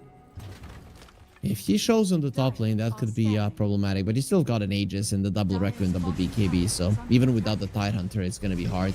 Oh, they saw the draw on Vision. She's on underneath an Observer or Draw Ranger. Top lane. She's dead. 7 Jesu. No, look at the team. Her team is behind her. That could be a bait. Okay, let's see what they do here. 3 heroes sitting in behind. Corrupted and the boys. They're bringing in TA2000 now as well. 7 Jesu. Trying to play as naturally as possible. But now look at this. The fight might break in 2 different positions. They find the SF first. Wheel of Wonder goes out with the big pulverize. But the save is there from Astacor. Finally, though, they blow up both supports on the Dire lineup. TP out attempted by 7 Jesu. They say absolutely not. You are stuck here with us, my friend. Draw goes down. Vladik thought he could help with the Fiend's Gate. But it will not be the case in the end. Double kill for TA2000. The bait was attempted, but unfortunately, the fight broke in the wrong direction. If they found the top side first before the SF and the Dazzle could get there, and they had the numerical advantage, maybe. But going first into SF, having the delay from the shallow grave, the fight just becomes impossible. And then to make matters worse, all of you get caught in the Ravage.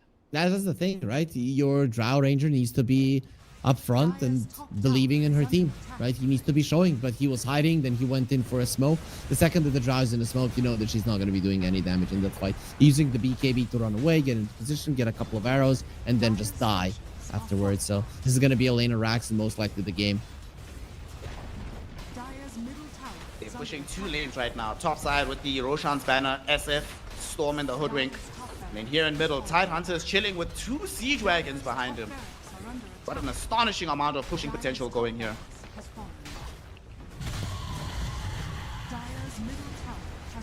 So you are going to have one last fight in Lynx. There's no Ravage, so maybe you can make something happen, but you're still versus an Aegis. TA2000 still has BKB ready to go if needed. Alright boys, what you got for us? This is the last play. This could be the last play from Lynx in CCT. Season 2, Series 7. They have to provide a miraculous kind of execution if they want out of this. 7 Jesu does have a Giant Sword, does have a Chrysalis, does have a lot of damage. They need to set up. Find TA2000 first. Aegis still very healthy, so they can't dive after him. You just want to take it slow here. You can most definitely siege, wait for the creeps to come in, just get a couple of hits over and over again. If the Dazzle is not showing, this SF is not going to be losing his first life. Wheel of Wonder. Oh, there's the Ravage. Catches onto 4. Wheel of Wonder not really going to be that effective. They've already lost the Rig Monster now. Pit of Madness at least thrown out is doing something. And now look at this. They found the Storm Spirit in the Pulverize, but immediately Astacor there with the Shallow Grave, bailing him out of trouble. TA2000 drops down the Requiem to send everyone back. Astacor might be the one that gets sacrificed for this, and indeed he is going to die. Melo York off BKB looking towards the SF. SF will die during his first life. Corrupted, no access to the Ravage, but still too tanky to fight into. 7 Jesu trying to put in pressure onto these heroes. The Storm going forward, fuels up into the air, comes back into an ice spot, eating a lot of right click damage. He's in a Pit of Malice. He gets forced off the way though. That'll keep him alive. Escape back will do the same for Vladik until the sharpshooter arrives. Ryota finally lands one. Meloyo also gets caught in by Malin and the SF. He dies too.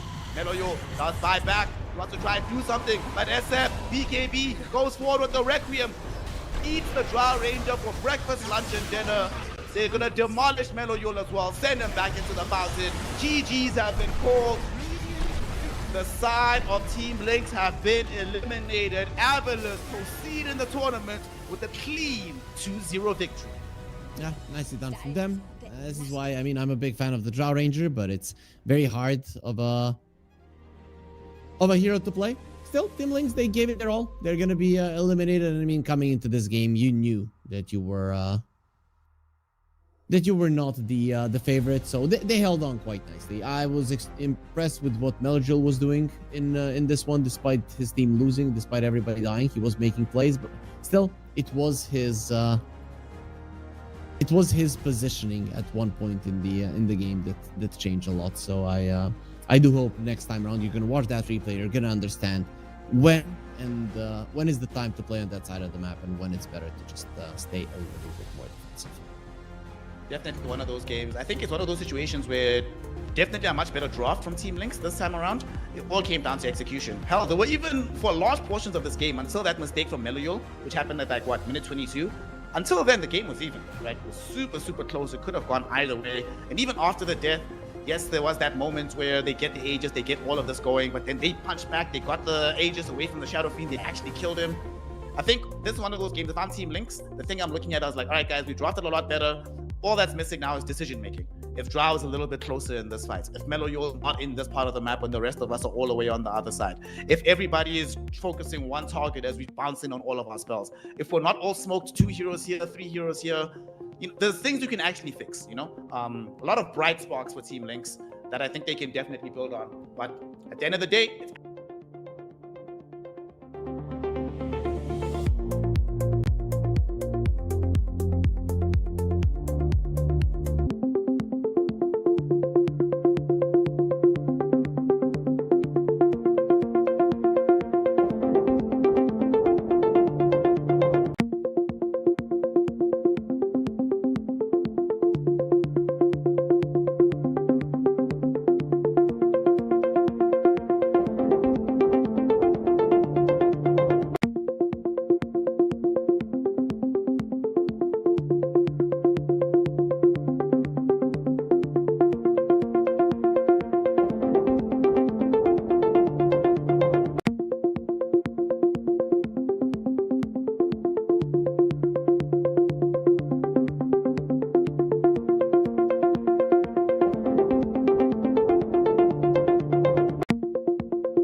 go into that Tormentor.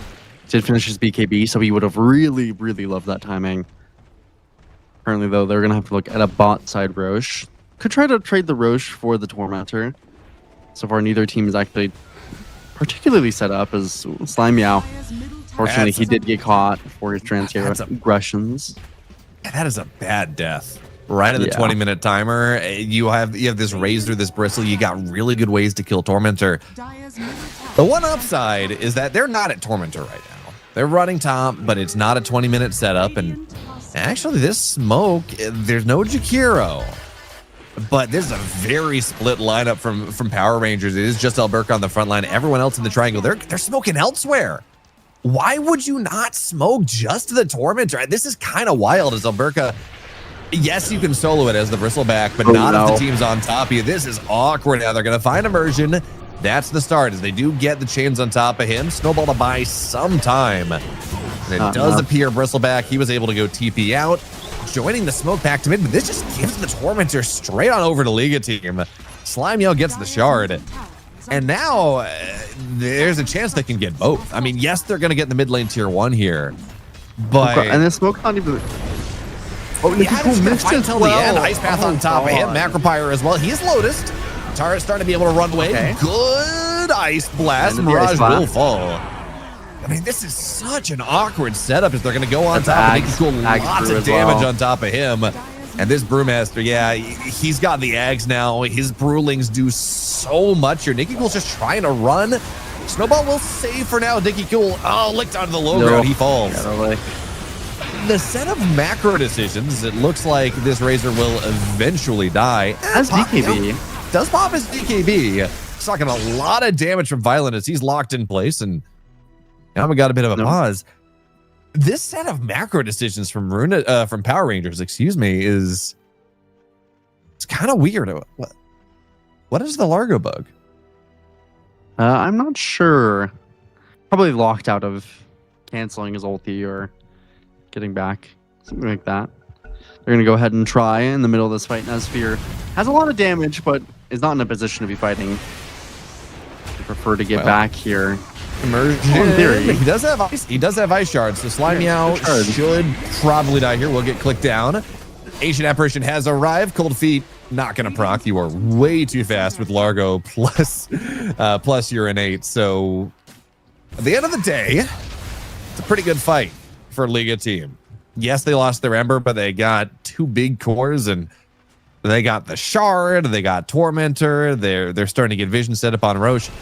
Yeah, bro, this 20-minute decision-making matrix out of Power Rangers really didn't make any sense. Now on top of Raj, Ice Blast trying to go take him down, but he's just out. Not enough damage with Flame Guard active. Yeah, 20-minute timing. I know where you're heading. Smoking away from the Tormentor, definitely a decision when half the team is looking actively at the Tormentor. Just maybe they thought they could find some sort of straggler. It was a gambit that did not pay off. Very, very dicey kind of gamble to go for. One thing I would like to note as well is that this game around, there are actually some very good targets as well for this Croak of Genius. Both the Ember and particularly Violent on this Drums of Slom can output some pretty ridiculous damage. Actually getting hit by that extra Croak of Genius, which is currently maxed now by Respect. Once he gets to that level 15 is when that really gets shaped with that extra max health damage. They'll quickly smoke before they hit any of those barriers, but of course Violent, he's got BKB, he's level 18, and he has that blink with the Ag, so he's really strong on Violent. A little bit the initiation here. Yeah, eyes on this Lotus from the Bristleback as well. If you can Lotus the Roar, this fight is very different. Of course, Bristleback. Alberca's pretty strong too. He's not level 18, but he is 16. He does have SNY Lotus. Smoke will break. Mirage, now they're going to look for the toss on him. Ice Path as well, and he gets out of there. Oh, that's the initiation. That's the Ice Blast. Not going to find anything. Now he's going to get clicked down by 3. Lotus not quite going to be there, but good Walrus Punch. Violent locked in a bit of an awkward situation. And Alberca, he's going to be able to kite out. Yes, we did lose the Tiny. And that is the power of this Brewmaster with the Ags till the end. Oh, Okay, no, he will die to the Axis. They're going to get him down. Nisphere looking for a re-engage now. Liga pop, where now Violent will pop the BKB, but a great set of chains on top of multiple heroes. And now he's starting to croak. Nisphere taking so much damage here. Yeah. Alberca all on his lonesome. There is a buyback from the Tusk. That Tusk does not want to join this one yet. He does. He joins at the very end, looking for the snowball. Do we have a punch? No, we don't. Pulled right back onto the high ground. That's going to be a dieback from Immersion. A very nice long fight from Liga team right outside the Rouge pit. I mean, this is a very tough situation for Power Rangers. Pretty much ever, if they try to get that initial jump with the AA, don't land for that kill, then, I mean, till the end is just kind of a bot. So much of the value of AA, part of the reason why we don't see this hero as often is it is mostly just that ulti. The damage jam can be nice. Not enough if Nikki Cool gets gone on early. Of course, does not have that survivability, no defensive option, no ability for anti-heal into this extremely farmed Violent Beastmaster. I mean, And particularly, of course, the Largo as well. He is looking at a Shiva's, so there is some anti-heal coming up eventually. It's a decent ways away. I mean, he's still 1,700 gold. Yeah. But I continue to be surprised at Nikki Cool. If you look at where he's targeting, we will go on top of Violent. Oh, he actually did get hit. The AA has died, but they will get Violent. That is a massive kill. But you got to be careful because Mirage with the shield rune showing up onto the backside, trying to take down Nikki Cool. He is Lotus. He's going to be able to purge up the chains. Look at the avalanche toss. Okay, Jakira will fall. And that is a dead Tiny in response. We have no stuns. And Largo's just going to get on out of here. I continue to be so surprised that these Avatos combos have been targeting this Ember Spirit. Now we're looking for a little bit more. I mean, he should be just out. Yeah, he's going to look to turn on top of this one. This is a very awkward fight. Nesphere's showing up now, and Mirage. Now we got to be a little bit careful. Oh my, he's just going to go get killed. Okay, unexpected there, but the slow from the viscous nasal goo means that his Remnant was just incredibly slow. Of course, Bristleback will get tossed up here as they try to find V-Packs. This Earth Remnant, actually, I think he's got Wind Remnant out, so very difficult kill, but they did get two pretty big kills over the last little bit, taking down this Ember and the Storm. Yeah, the Beast, I mean, Violent on Beast just going a little bit too far, that hubris.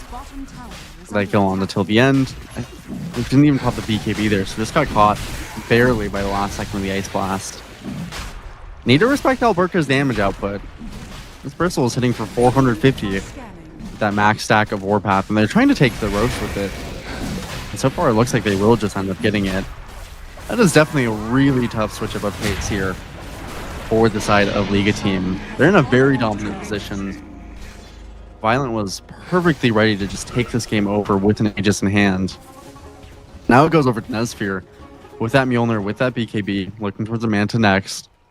This will propel him to his next item, propel them to that next timer on that Tormentor coming around, maybe allow them to get some extra towers, maybe take out this bot tier 1 that's still alive in that bot side, maybe take out a couple tier 2s. That feels very nice for Power Rangers to switch up the tempo. Of course, they're still down on net worth. Violent is still extremely high level and close to that refresher. But you do always have that answer in the AA if you can land that kind of Ice Blast. I do agree with you earlier. Not my favorite to always be jumping Mirage like this, especially if he is going to live. Even sometimes it feels like if he does die in that initial burst, this Ice Blast is just so valuable.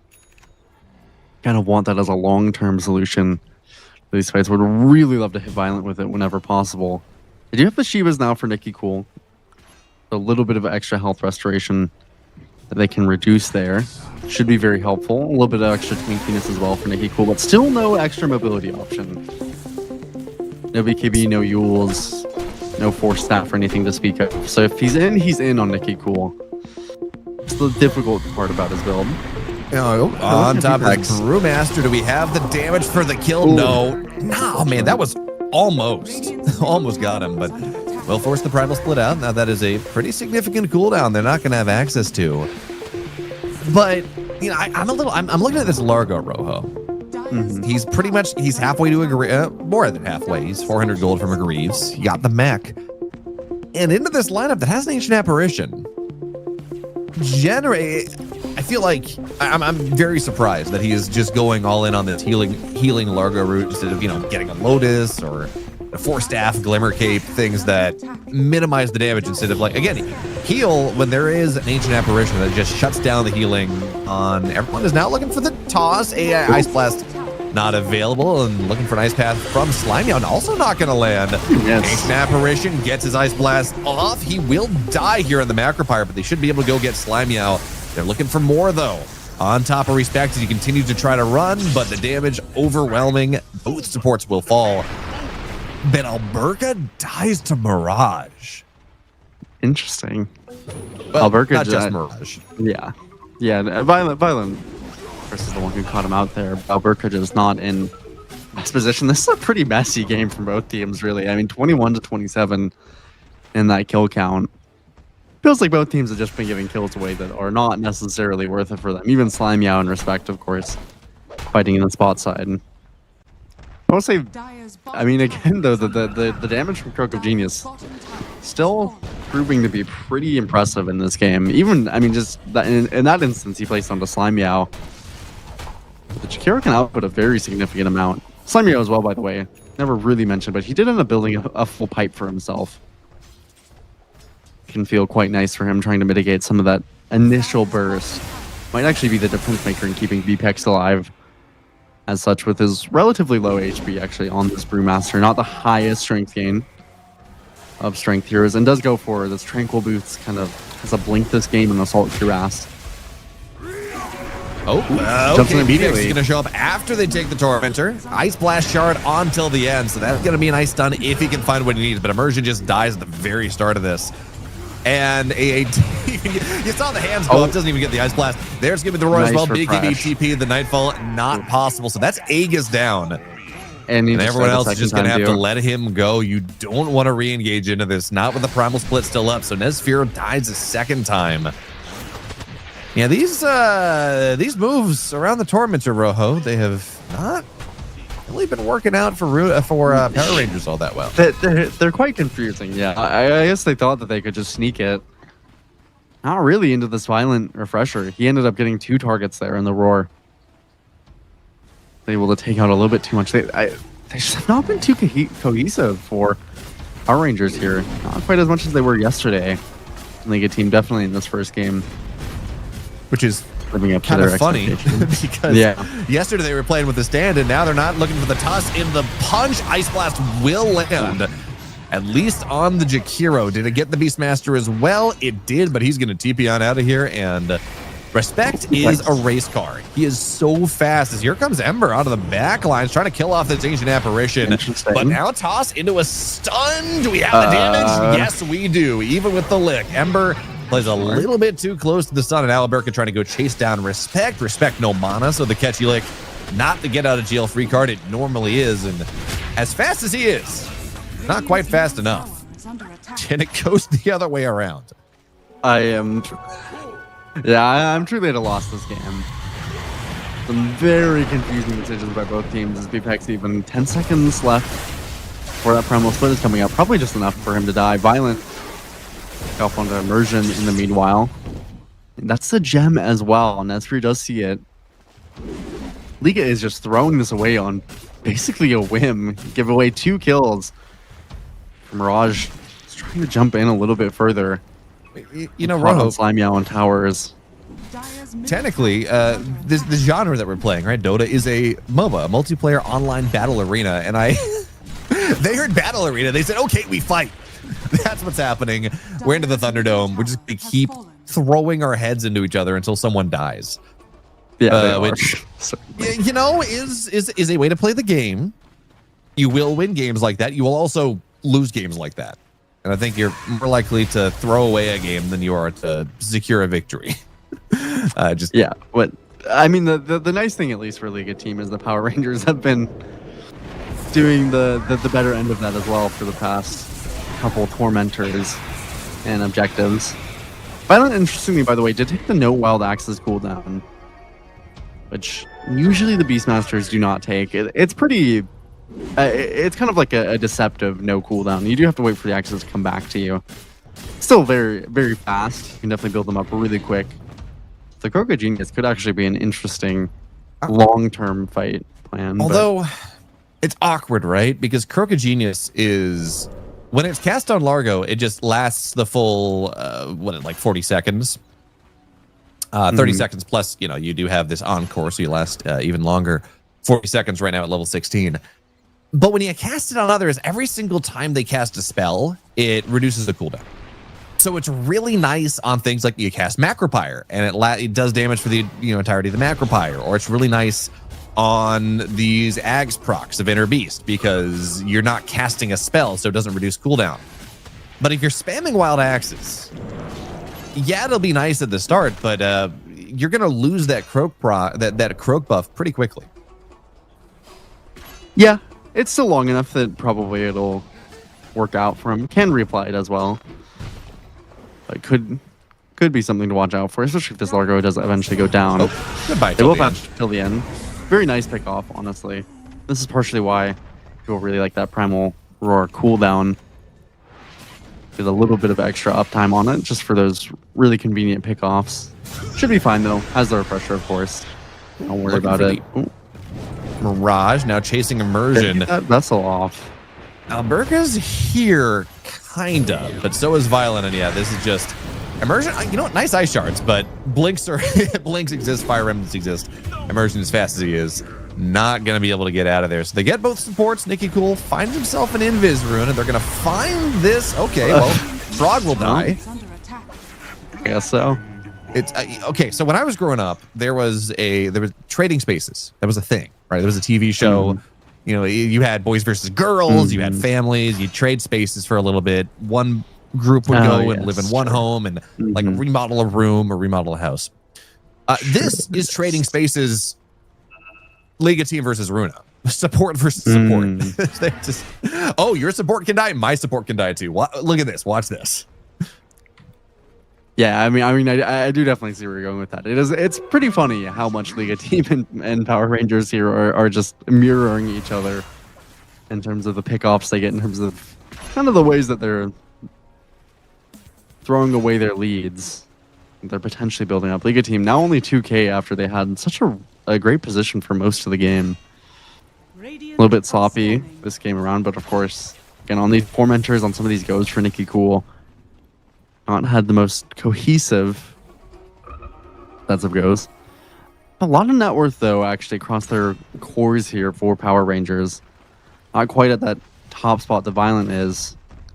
But if they can get a link onto him, if they can just stay on top of Violent, and especially if they can land that Ice Blast, maybe not so scary on the Beastmaster. It's really about the initiation here, of course. This It's late in important. the game. The Lotus as well. You talk about this net worth. It's important to point out that there is about 6,000 gold unspent on Power Rangers right now as the Ice Blast is going to go in. Alberca tries to run forward. Ice Blast on top of two supports. Stuns there as well. Of course, Ember on the backside starting to cause a lot of chaos, and this Primal split is so problematic to Nicky Cool. He's actually going to be able to pop. Get out of there for now. Alberca's starting to lay into Violent, and now looking for the damage. Oh, no. Here comes Nezfear's second roar, but Violent should pop your quills. Pop your freaking quills, Bristleback. He's going to be able to get out. Violent's out of here. Now Alberca will fall. Buyback on the Ancient Apparition as Mirage continues to make this fight so chaotic. It's a dieback until the end, and now Nezfear, he's on the island. He's all alone. There is nothing he can do. Rampage for Mirage. And there were like 3 heroes, Rojo, that should have died to Bristleback Quills, but he was just not spamming the W button. He went invis. Invincibility is invisibility. Beastmaster popped the Silver Edge, ran away, and object permanence was apparently not a thing for the Bristleback. And he just stopped spamming his quills. I'm not sure if Porcupines have very good object permanence this time around. Not paying off for them. That was a really disastrous fight. Just so broken up. Could have landed that initial go, but yeah. you don't even have to spam your W. You can Alt W it. You can right Yeah, you click can. it. Just auto casts in fights. Like, I am at such a lot. This bristleback is so strong. He was doing so much damage. And I'm just at a loss. Now they're going to go lose the tier 2. This Rax, they're going to pop the fortification device sometime, and that'll get the tiny up.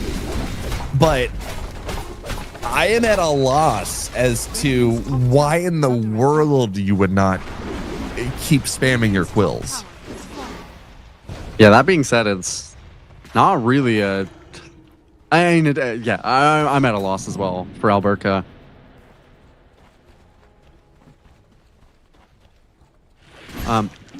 But I mean, really, this Ember with the Croak of Genius. He's getting punished for this one.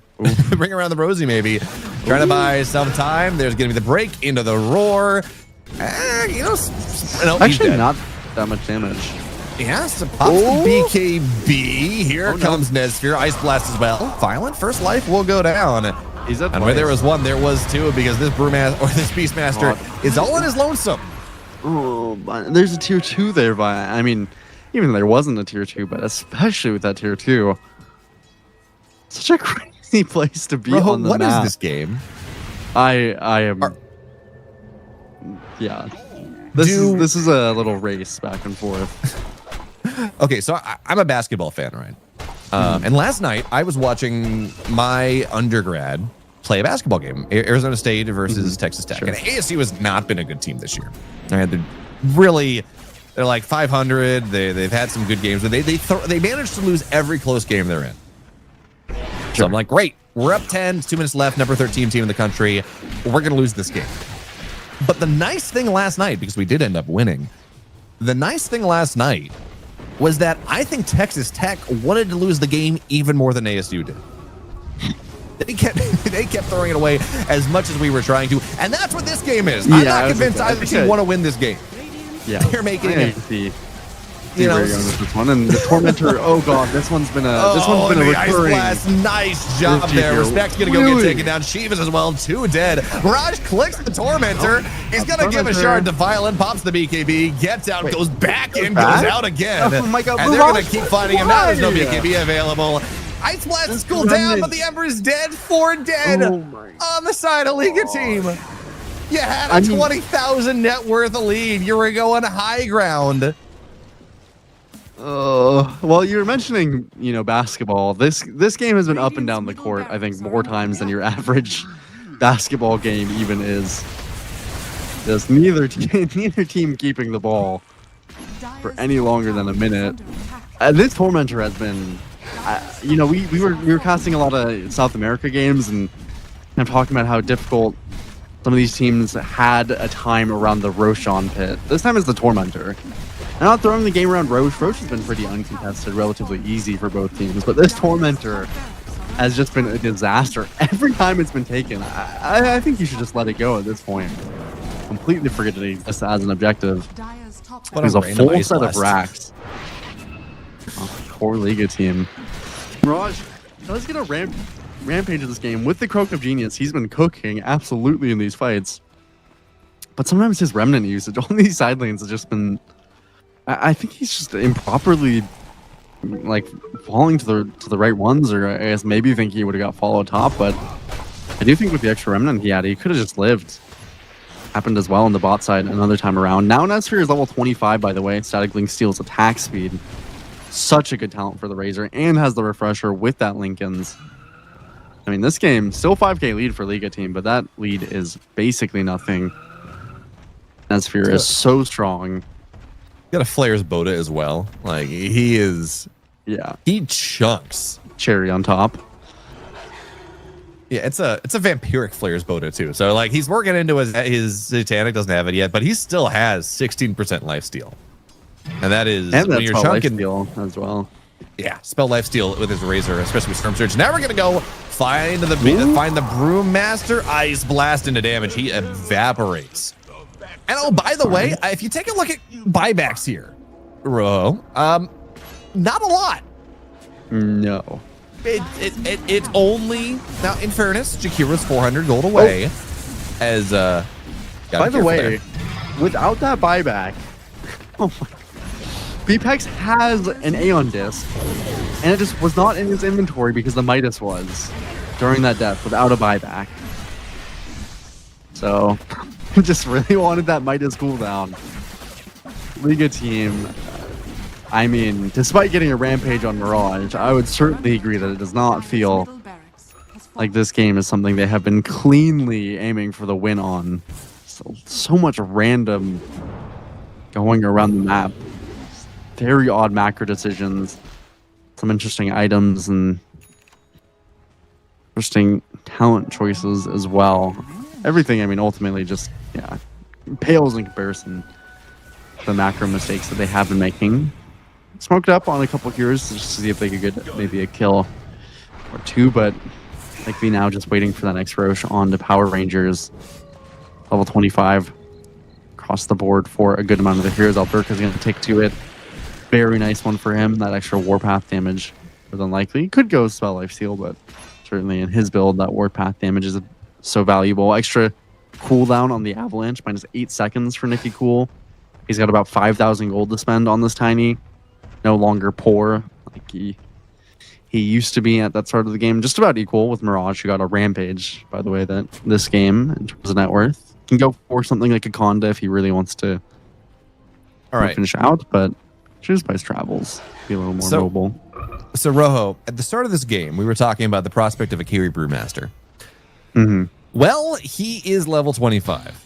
He has 110 bonus attack speed, 1.5%, 1.5x on Drunken Brawler. That's 200. That's a 20% chance for 270% crits, and 150% of that if he's brewed up.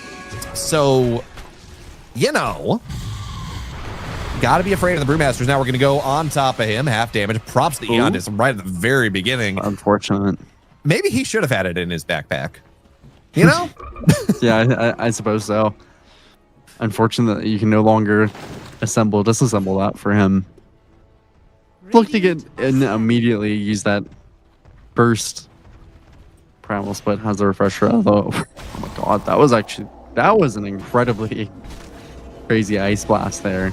Reading it from Bpex. He could have gotten that kill. Yeah, he did have vision. So, yeah. You know, look, the Ice Blast, either it gets the kill on Bpex, or it scouts out vision, because there's no way he blinks out of that one blind. So, you know, they did go. They were able to go check the high ground. They got 286 gold until the end. This Ancient Apparition is... he's got a Metamorphic Mandible, which is actually, in this game, it's not a ton of physical damage. You know, not necessarily. It's a lot of magic damage, so it's not that bad, although... Remember, you're talking about talents. Did take Sleight of Fist hero image, so he does a little bit more as this... We're going to link each other together. It's going to be fine. Alberca takes half damage. But yeah, Roche is up in about 70 seconds. Bit of a long timer. Going high ground right now. I'm not sure that is the... Given the way this game has gone, Rojo, I'm not sure that we should ever attempt to go high ground. Yeah, I mean, basically no lead. No difference in net worth in 50 minutes here. Just pure talents itemization.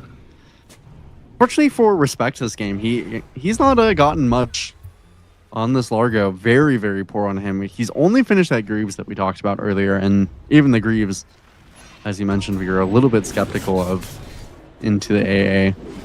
Just no extra items coming out for Respect. Maybe Largo is one of the slightly better heroes to end up with so little net worth on.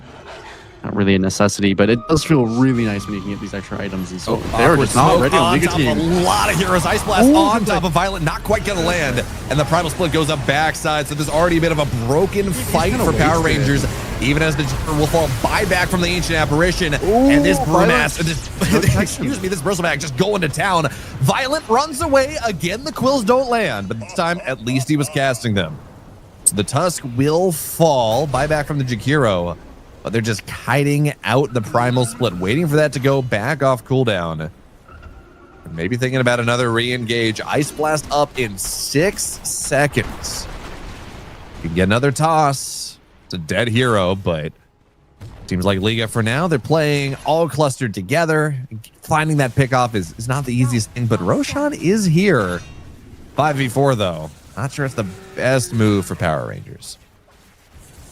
Yeah, might want to be a little bit more careful. Of course, down a hero right now. We've seen some pretty reckless abandon, though, in this game. So I'm not sure that we'll get carefulness just by any means yet. Of course, neither team can really commit. Have the potential of scouting out here. The illusion will do it for Nezfir, but you do have the AA as well. Should buy enough time. Get till the end back. Radiant are scanning. I love this Brewmaster. I love that this Brewmaster in win stance is 400 attack speed. Yeah. It is. Attacking better than twice a second. Apex is, you know, if he ever gets the opportunity to right click, for the time being, not really, but that primal split is pretty scary for especially these supports. Till the end has no real way to deal with it.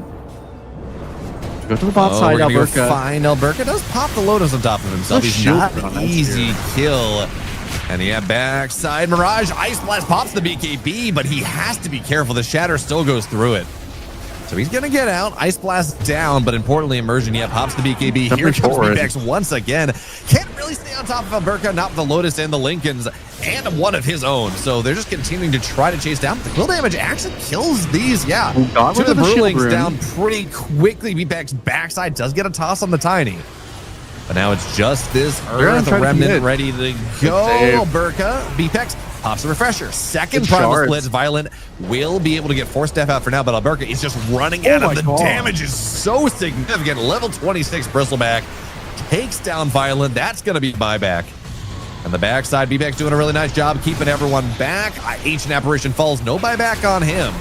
And now Mirage, second Ice Blast. He will fall. Does have buyback straight back into the fight. They're going to get on top of Nezfir. Do they have the damage to take him down? BPEX starting to click him. Is it enough damage?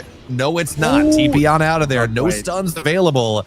And Largo will die at the end because this Bristleback, despite everything, he will die here. But has been running roughshod over the back lines of Liga team as Liga tries desperately to kill the cores of Power Rangers. Yeah, it's not easy, but they are committing a lot on these fights just to get a couple kills on Power Rangers. So many BKBs committed. But look on, and Alberca actually getting kited kind of decently by these supports, all things considered. Slimy had its little moment, taking up a good amount of that time of Alberca. So they jump immediately. But no Ice Blast. For the toss, no Ice Blast available. Certainly not. Refresher, second set of ults, second set of skills. From Nezfir. Oh my god, Violence is dead. No buyback on him. Certainly the Frog's going to try to come back into this fight, licking away BPEX. But without Violent, you're not getting this. Roche is a nice toss back once again. Mirage luckily does have the Ags. Is going to be able to get out of there. And now we take a pause. 113 seconds on the deck for this Beastmaster. Ancient Apparition. Yeah. Pretty much all their fight, and Mirage is probably dead as well. And he has no remnants here. No reason that they won't continue chasing him. It should just be a kill here onto Mirage. No buyback on either of these cores. And the rest of the three heroes have pretty much no way to fight. I think Liga team, yeah, I think they just lost this one. Oh, nice job. Nicky Cool comes in from another angle. Mirage pops the refresher, but he's just dead. A little bit slow. That was the freshly delivered refresher, by the way. Yeah, he brought it out to him knowing that he did not have buyback. That maybe he could get out of there, but just a second too short. Team. What a brutal game one to be losing. And I mean, completely their own fault as well. Power Rangers gave them pretty much every opportunity in that early portion of the game. And they just gave it right back to them. BPEX is going to try, but it's a little bit in vain. Yeah, you're not killing Alberca. It's not he's got Lotus BKB Lincolns. Your Brewlings aren't going to kill him. This is a dead Jakiro. He doesn't have buyback. And now BPEX just has to run locked in the shards. He's going to fall. But importantly, this game has been over after that last fight. And whatever you do, don't look at the net worth graph. Because this is a roller coaster. It absolutely is. Power Rangers did have some definitely good opportunities, but yeah, Liga team just continually making these strange macro plays. I mean, Power Rangers as well. And this series was just confusing all around to read. I'm sure for the players as well, trying to understand what is going on. I mean, there's a smoke on that first Tormentor to the bot side from like, Nick Cool and until the end. Eventually these Ice Blasts started really landing for him. Definitely an important aspect there. Mirage, by the way, did get a Rampage this game. He did. Although it didn't really feel like it towards the last half after it. Respect ended up, I believe, with really just like Greaves in his inventory. So 53 minutes of Largo with Greaves, Windlace, Magic Wand, a couple of wards, and a Dream. Essentially, this was just a tough one. And Liga team definitely did not, I feel like, want to go this late in the game, losing that first kind of Roche when they had such a strong Beastmaster. In the very last fight, Violent as well, he got hit by an avalanche and just didn't refresh his abilities. I guess he was really trying to greed that extra BKB maybe or whatnot, but no buybacks available. It pretty much was just the game at that point. Mirage, he kept dying off his remnants. The story here, Bayo, is it was just a complete mess. Yeah.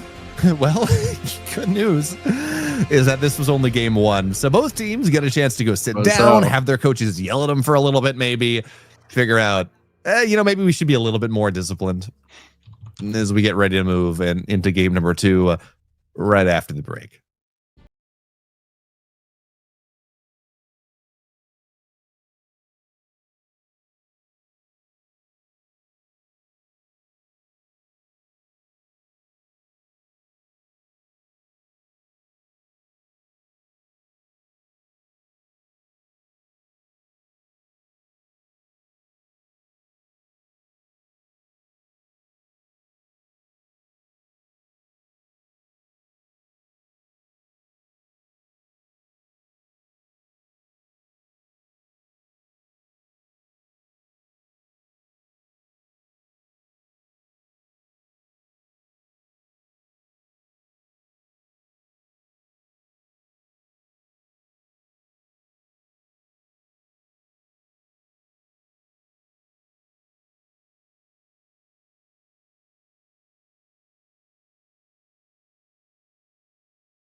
Welcome back to the CCT, where we are getting ready for the draft in game number 2. But Rojo, before this break, said, draft doesn't matter.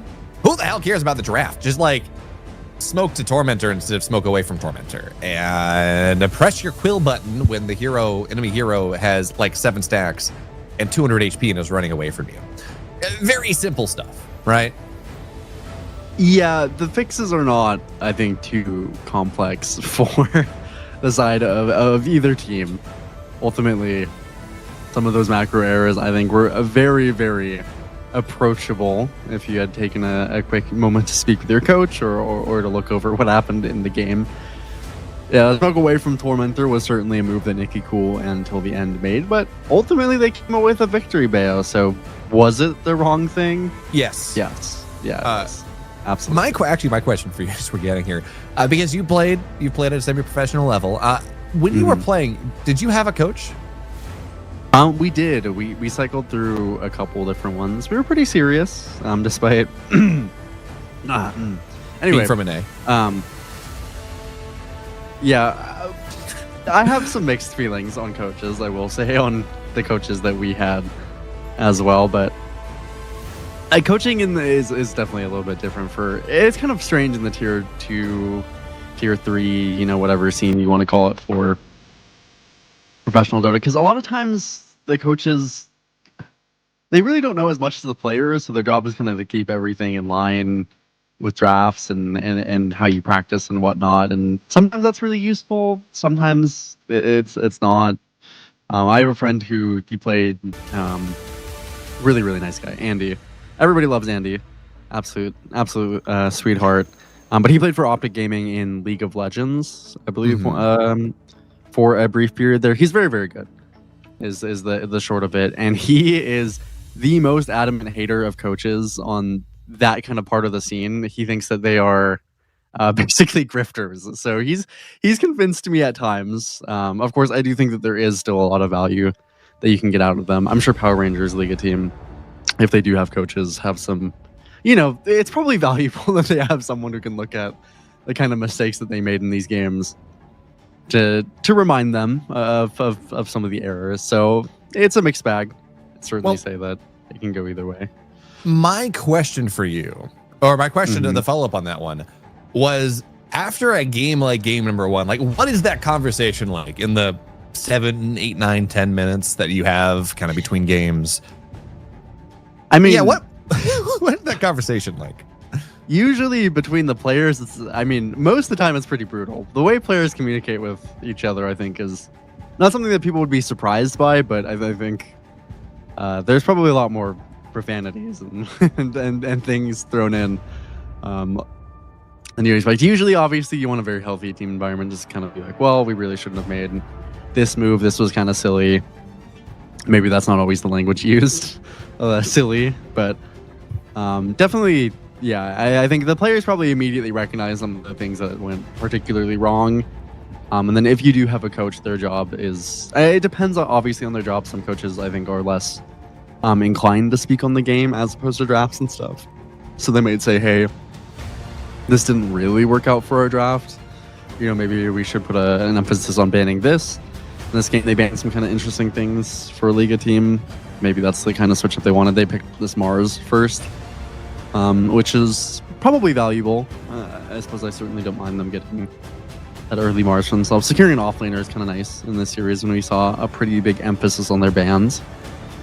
So I don't mind it, but yeah, definitely, maybe if the coach is a little bit more involved in the game, watching replays, looking at things, they could say, hey, you smoked when, we knew that they were likely to place this ward. You knew this ward might be up. You didn't sentry it, something like that.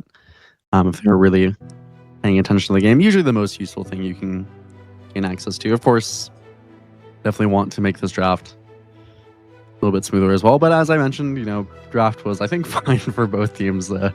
Definitely, I would put a little more emphasis on the, telling my team that they were griefing is probably what I would use. I did think it was really funny as we go through all the swings of game number 1, up and down and net worth on both sides. Gabe was saying it was 50-50. It up until the very end, like post 35 minutes, it was very just 53-47. Like it was doesn't matter that there's a 7,000 net worth lead. Doesn't matter that it's gone to 5,000 for the other side. Doesn't matter. We're hitting our timings. Of course, there's a lot of reserve time being used to pick the Jakiro, but likely it's about.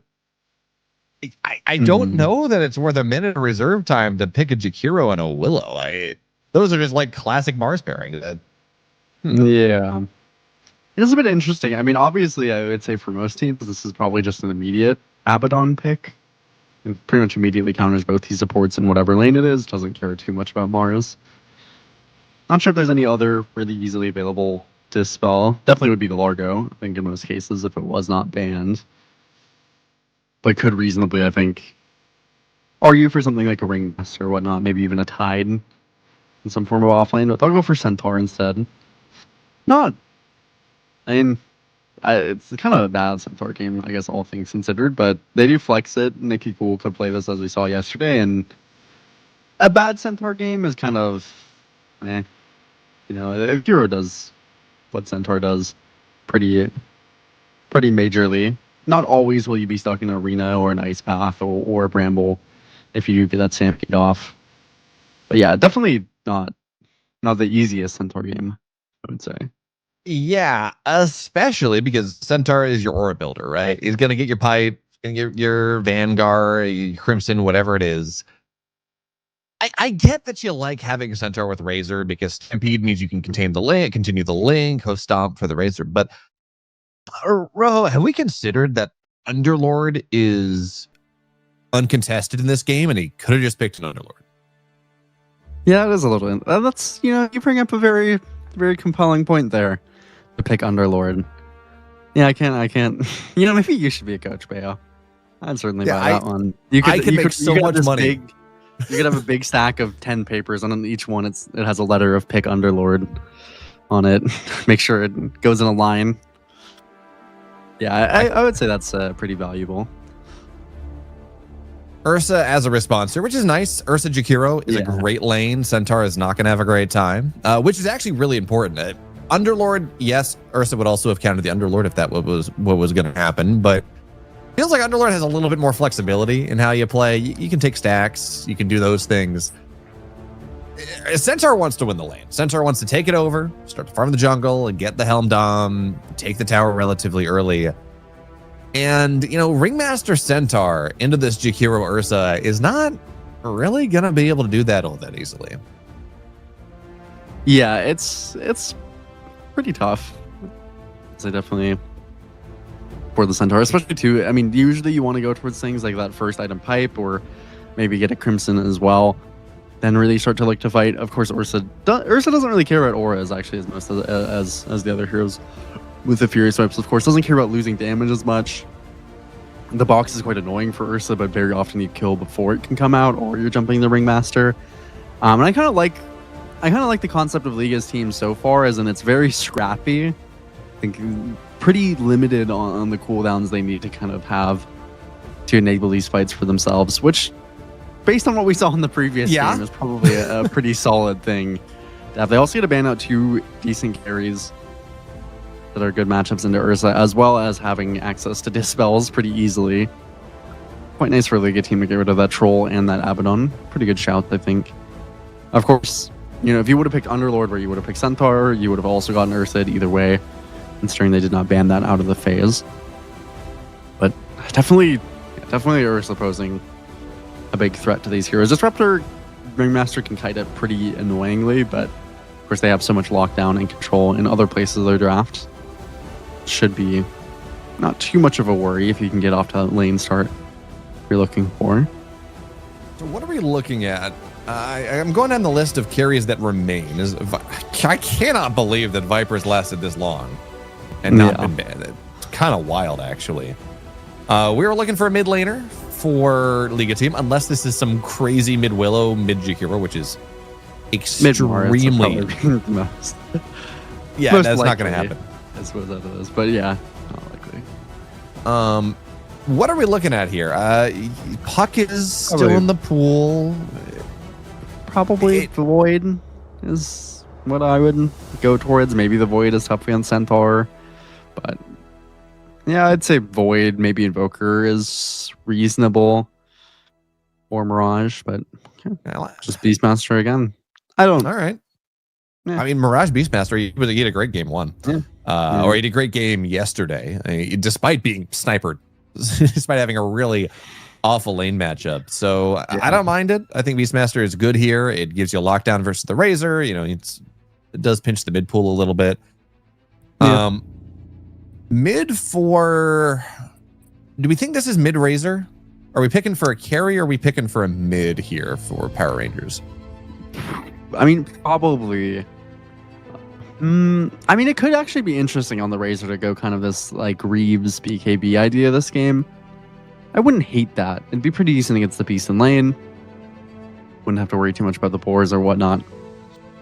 I don't mind it. I mean, because it's Nicky Cool, they could just switch it up to anything. Unfortunately, it's not like the best kind of game to be a coddle for him. Well, the Centaur mid is not very good against Beast. This is just his mid Centaur, man.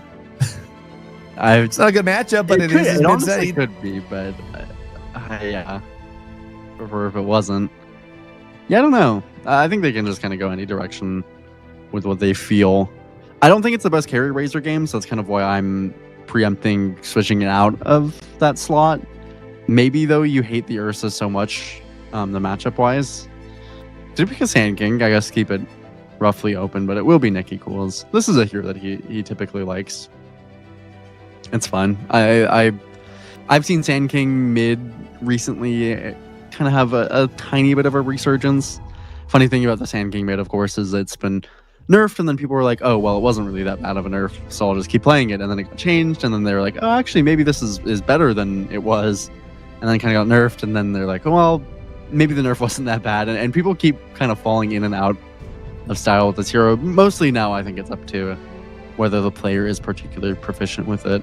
This game, there is a lot of things to disrupt you, but you are quite good at bursting these heroes, truthfully. So I don't mind it. Should be okay mid matchup wise as well. So it's kind of a Nicky Cool classic. Pick a hero that he just feels confident on, and you know it'll go 100 or it'll go 0. Not too much analysis necessary when it's Nicky Cool. You just kind of gotta watch and learn from him. And vibe. It's ground targeted damage versus the Willow, which is nice. It means the Shadow Realm's not gonna be able to do too much for you. Honestly, until the Ursa gets a BKB, the Sandblast mischance. As long as you get a click on him, and even once the BKB's done, once the BKB's over, Epicenter Stinger is proccing the Sandblast procs. That can be problematic. That can be very difficult for this Ursa to deal with. And you got to worry about sentries in lane, but it does mean you care a little bit less about the boars than other melee heroes, because you do have the option to, if not kill them, at least zone them out of where you are. Yeah, I certainly don't mind that. In terms of just having a decent matchup into the game, maybe build up some stacks, get that into that early blink, into the early ags. Sand King very much, matchups are certainly not everything for the Sand King. Mostly just about hitting those timings, being very consistent. Sand King, as we've seen it at times, it can look incredible when you hit that early ags, and then if you don't get ags on the Sand King, then the game is really, really, really, really tough. Epicenter is just about worthless without the ags in hand. But we'll be keeping a pretty close eye when he gets those early timings. Bpex breaks an initial smoke here. I will say, definitely Mars can be quite annoying for Sand King. Definitely, probably the most annoying here, honestly, out of the bunch here for Liga. There's a lot of annoying kind of ground targeted stuff that can disrupt your engages. You don't like being primal roared, but of course you're usually not getting engaged on in that kind of way in an ideal Sand King game. But the Mars being able to push you out of, kind of keep you in the arena or push you away from targets, whatnot, is pretty annoying. So maybe the rest of the team will have to take up a particular kind of way of addressing that. Of course, Power Rangers are up a game here a little bit due to some questionable decisions by Liga in the first game, but Of course, they had plenty of their own to speak of. Now it's about fixing those. Nicky Cool missing all of his CS. Definitely a chance to hit a couple more in the mid lane. But the other nice thing, you talk about this Nicky Cool Sand King. I don't know there is a hero that is better countered by a single item, at least a single like early to mid game item, than Sand King is by pipe. It is just, it removes like almost all of your damage. Yeah, you got nags, but it really does minimize the damage. Just slime me out. Got to be a little bit careful here, but should be able to run. Yeah, he's gonna be fine. There is no pipe builder on League of Team. Yeah, sometimes offlane Beastmasters will, mid lane Beastmaster doesn't tend to, and Mars is really not a pipe builder most of the time. Yeah, not very easy to slot in for the itemization of a Mars, especially one who is going to be this Mars Willow lane into the Razor. Should not be the strongest lane for the Mars. Most often, we don't see Mars get in too dominant of a position out of the laning phase. Topside, not going too bad for Alberca in these early levels. Of course, Jakiro Ursa will eventually become a huge problem for the Centaur, but for the time being, if you can work towards that helm, you can start to minimize that impact. First 2 levels, Ursa is not as much of a threat. They need the extra Fury Swipe. Same for, of course, Jakiro as well. But like those extra damage instances from Dual Breath. So they'll at least be able to chill for a little bit. Mid is, for Nicky Cool, going a little bit interestingly. He has a lot of denies for being a Sand King. 5 denies for Nicky Cool, but he has just, I mean, he's been denied, and truthfully, as you mentioned, he just missed a lot of CS. Just kind of barely missing those margins, which means that he's getting his bottle, or buying his bottle at around this like 2.5 minute mark. Not the ideal timing, but he'll be fine. I mean, he's getting, I keep watching this, he's getting some really bad RNG on this Sandstorm as well. Yeah. And not only is it he's missing his CS, but I'm watching the amount of creeps that one more ticket Sandstorm probably killed, but instead they just die. And he's like, they're at 5 HP. I don't have a chance to last click these, last hit these. It's really unfortunate. The really good Sand Kings know how to spread the damage around, so they make sure that doesn't happen. But Nicky Cool, he's coming back. He's 10 for 5, yeah, he's 11 for 4, but kind of unfortunate early levels here. The way the Sand King goes at times. Interesting trading. Yeah, I mean, now that you are at level 4, 1-3-1, the Sandblast means that he can just man up on Mirage, and Mirage is, especially as the Sandstorm starts to get a little bit bigger and do more damage, Mirage is not as happy to play around this, at least when Sandstorm is up. When it's off cooldown, or when it's on cooldown, that's when he starts to turn around and cause issues. As Alberca top side, dual breath, blood grenade, and the damage. Yeah, this is not a lot the Centaur can do here. It's just a really rough lane for him. Yeah, I do like that they were so patient between Respect and Violent. Definitely waiting for their kind of level ups, recognizing that they aren't the strongest, actually, at these kind of early level 1, 2 levels.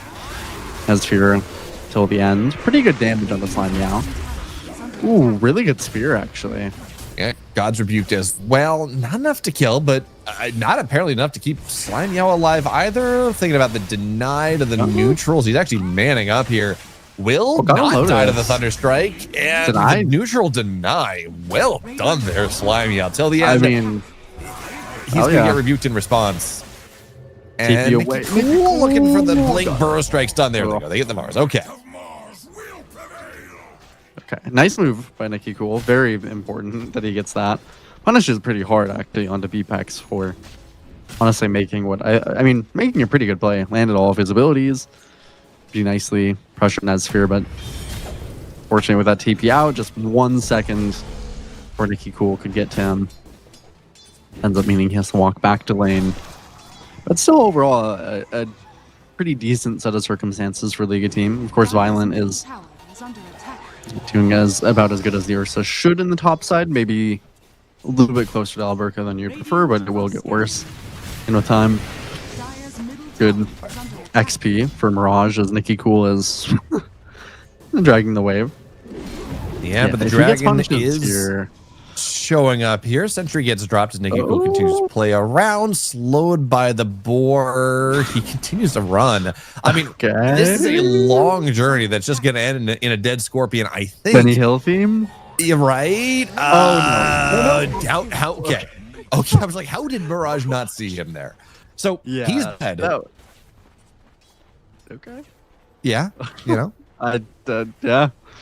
So far, this game is shaping up to be a little bit silly. So I guess at least we'll be in for an entertaining series, as we have been so far. Oh no, not again. I wanted to point this out. It is so important that Sandkin gets the stacks. This Sentry has been, it's got 52 seconds left. It has lasted its entire duration. It has blocked multiple attempts from Immersion trying to make the stack happen. And they haven't awarded it. He's stacking out of vision, so he's just not seeing the Ancients are not getting stacked. Oh, yeah, I guess so. I mean, the Ancients aren't even spawned, right? Yeah. Yeah, they never spawned. So that's from a minute 0 Sentry. That is quite unfortunate. Dude, you know, Sand King is somewhat akin to what that kind of mid-earth shaker used to be. Where you do really, really want the stacks built up for yourself. It doesn't matter too much if they're this ancient in this triangle, but of course those are the most efficient ones to catch for yourself. Violent shows up. Oh, goodbye, Razor Courier. Violent shows up, gets a glimpse back right to the portal, says, okay, thank you for the trip back to my trip back to my I give up. Yeah. Not going to work. Yeah, you know, sometimes you gotta accept your circumstances in Dota, as in life. Say, all right, I'll go back. You got me. A little bit more of a slightly chill early game so far. We'll get that. Has the helm so far on Alberca. Well, the helm of the Iron Will is actually close to the Dominator. Pretty well. Doing good for himself on Alberca. Not too much pressure between rotations onto him yet. Fly Meow is looking to kind of change that, but okay, cool. I like this position. Yeah, there we go. First Epicenter tries to go kill Respect. It, man, Epicenter without a bag just really doesn't do a lot of damage. Aberka will fall to Violent. Yeah, it's not a lot. So he's Dust, not quite enough. Roar, arms go up, don't go down, but BPAC's bottom side locked in the kinetic field. Good spear. Oh, really? Now there's going to be the arena. We'll keep him alive. But unfortunately, he's sitting here. He does not have Victory Feast. He's Bloodsport. So yeah, interesting. I guess for the box is reasonable. Yeah, I've been seeing more of this. It used to be that even into save lineups, like even into Shadow Demon, even into Ringmaster, as Mirage has an amp damage room. So he is very happy to go take these stacks now. But we were seeing it was just like always Bloodsport. Regardless of what happens, Bloodsport is just too good. But I have started to see, always Victory Feast is just too good. I have started to see more Bloodsport as a response to things. And I guess part of it was Victory Feast did get a couple numbers nerfed. Yes, Limios got to be careful. Till the end is, I think he's just dead here. Yeah, you do have Kinetic Repulsion, Glimpse as well. And you know, there's no arena. Oh, that's so it can't lock him in place. Good ice path, but the box is there. And now Violent is very low on armor. He has to run here. Pops the Enraged. Spear holds him back. Nezsphere takes even more damage, but not quite enough. And at the end of the day, walking. Lots. Okay. Oh, never mind. Till the end is dead. Okay, finally, there's going to be a kill in this lane, but lots of kills, lots of spells. Really, only the one kill. Kind of surprising. Yeah, I really thought they would get an S-Sphere there, but I really could box. They might actually. It's pretty good damage. They have to land the Brambles, which is not an easy task, but they're just going to try and kind of get a dive here. A nice ward placed down as Nezsphere. I think that's the proper idea there. Immersion, I think, will pay the price. Unfortunately. He's having okay, box. Not going to do all that much for him. In the spear, goodbye Immersion. He's been having a pretty good game though overall. It's not 10 minutes, and actually all the supports are in a pretty good spot till the end. 5 and a little bit. Immersion level 6. Level 6 on this Willow till the end is not going to hit level 6 all that quickly as he dies. But like in general, the support's decently high level. Yeah, Respect not the highest, but he did just take the level 5, so doesn't feel too bad. Again, also getting that level 6 onto Slime Meow. much more pertinent of a task. Did lose the mid tower though. On that rotation, Mirage, he went to the bot side. Nicky Cool said that he was not interested. So takes over that mid tower for himself. A pretty nice way to open up the map, actually. Especially into this beast kind of Ursa. They will certainly be farming in these parts of the map that you could eventually look into. Fortunately for... I do think Tilviend is probably a little bit more upset about his XP situation than Respect is, by all means. Really like to get that level 6. Be able to look for some kind of aggressive punish. For the time being, it's no blink, no ulti until the end. But kind of just... and they can position maybe to get this top tier 1. But other than that, not much aggression that Power Rangers can realistically muster up. I guess the good news is that you take a look at the Centaur, not the best lane for himself. He's sitting down with the Mars, but he's got his helm on. He's taking the tier 1 tower top now, so he's going to be able to take this space over. And at this point, yeah, Jakiro Ursa is a pain in the laning stage. But yeah, like at this point, if you want to commit to kill the Centaur, takes a lot. It's a 3 or 4 hero rotation. The tier 1 tower is still up. You can counter rotate it on.